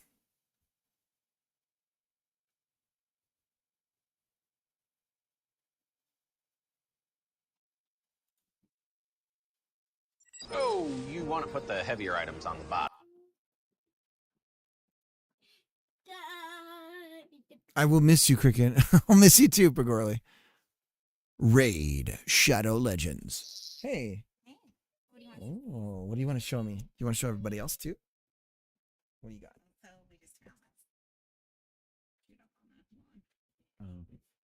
So you poked a hole in it. Okay, you want to show me? Whoa! Tow trucks from Home Depot. Tow trucks, that's awesome. And it's from Home. It's from Home Depot? You made it at Home Depot? Yeah. Show everybody. Put it up so you can see it up there. Show the truck. There it is. Here, we'll zoom in. Zoom and enhance. Ta-da! Look at that. Nice truck, they say. Even there. There's yours. There's Gemma's. I mean, Minnie's. Very cool. I like your blue. You love blue, don't you? Yeah, it's a blue one. It's a blue up truck. That's awesome, Odie. And you made that? Boing, boing. You made that? Yeah. Very cool. Okay, well, I gotta, guys, I gotta say, okay, I gotta say bye to everybody, okay? So, let me just say bye to everybody, and then I'll be out there in a second, okay? All right. Whoa. Okay, we're gonna raid Fiera.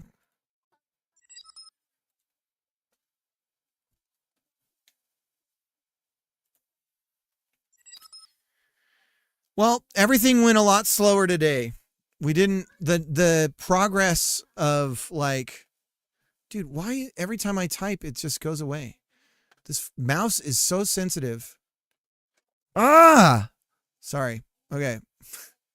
Trying to just type a command, and if you don't have the window. Nice. All right. I will see you guys maybe tomorrow. I'm going to probably do another light stream. I don't want to get, I don't know. I got to spend time with the family and everything, so I don't want to overdo it too much when it's the holidays and stuff. Of course, yeah. Much love to everybody out there. I will see you guys tomorrow, and I guess maybe we could do some sounds or something. I don't know. Yeah, well, you know what we'll do? We'll start getting the animations to move between the 2 points and all that stuff going on. Or we'll free it up so you can actually run around and do this instead of the other stuff. So, all right. See you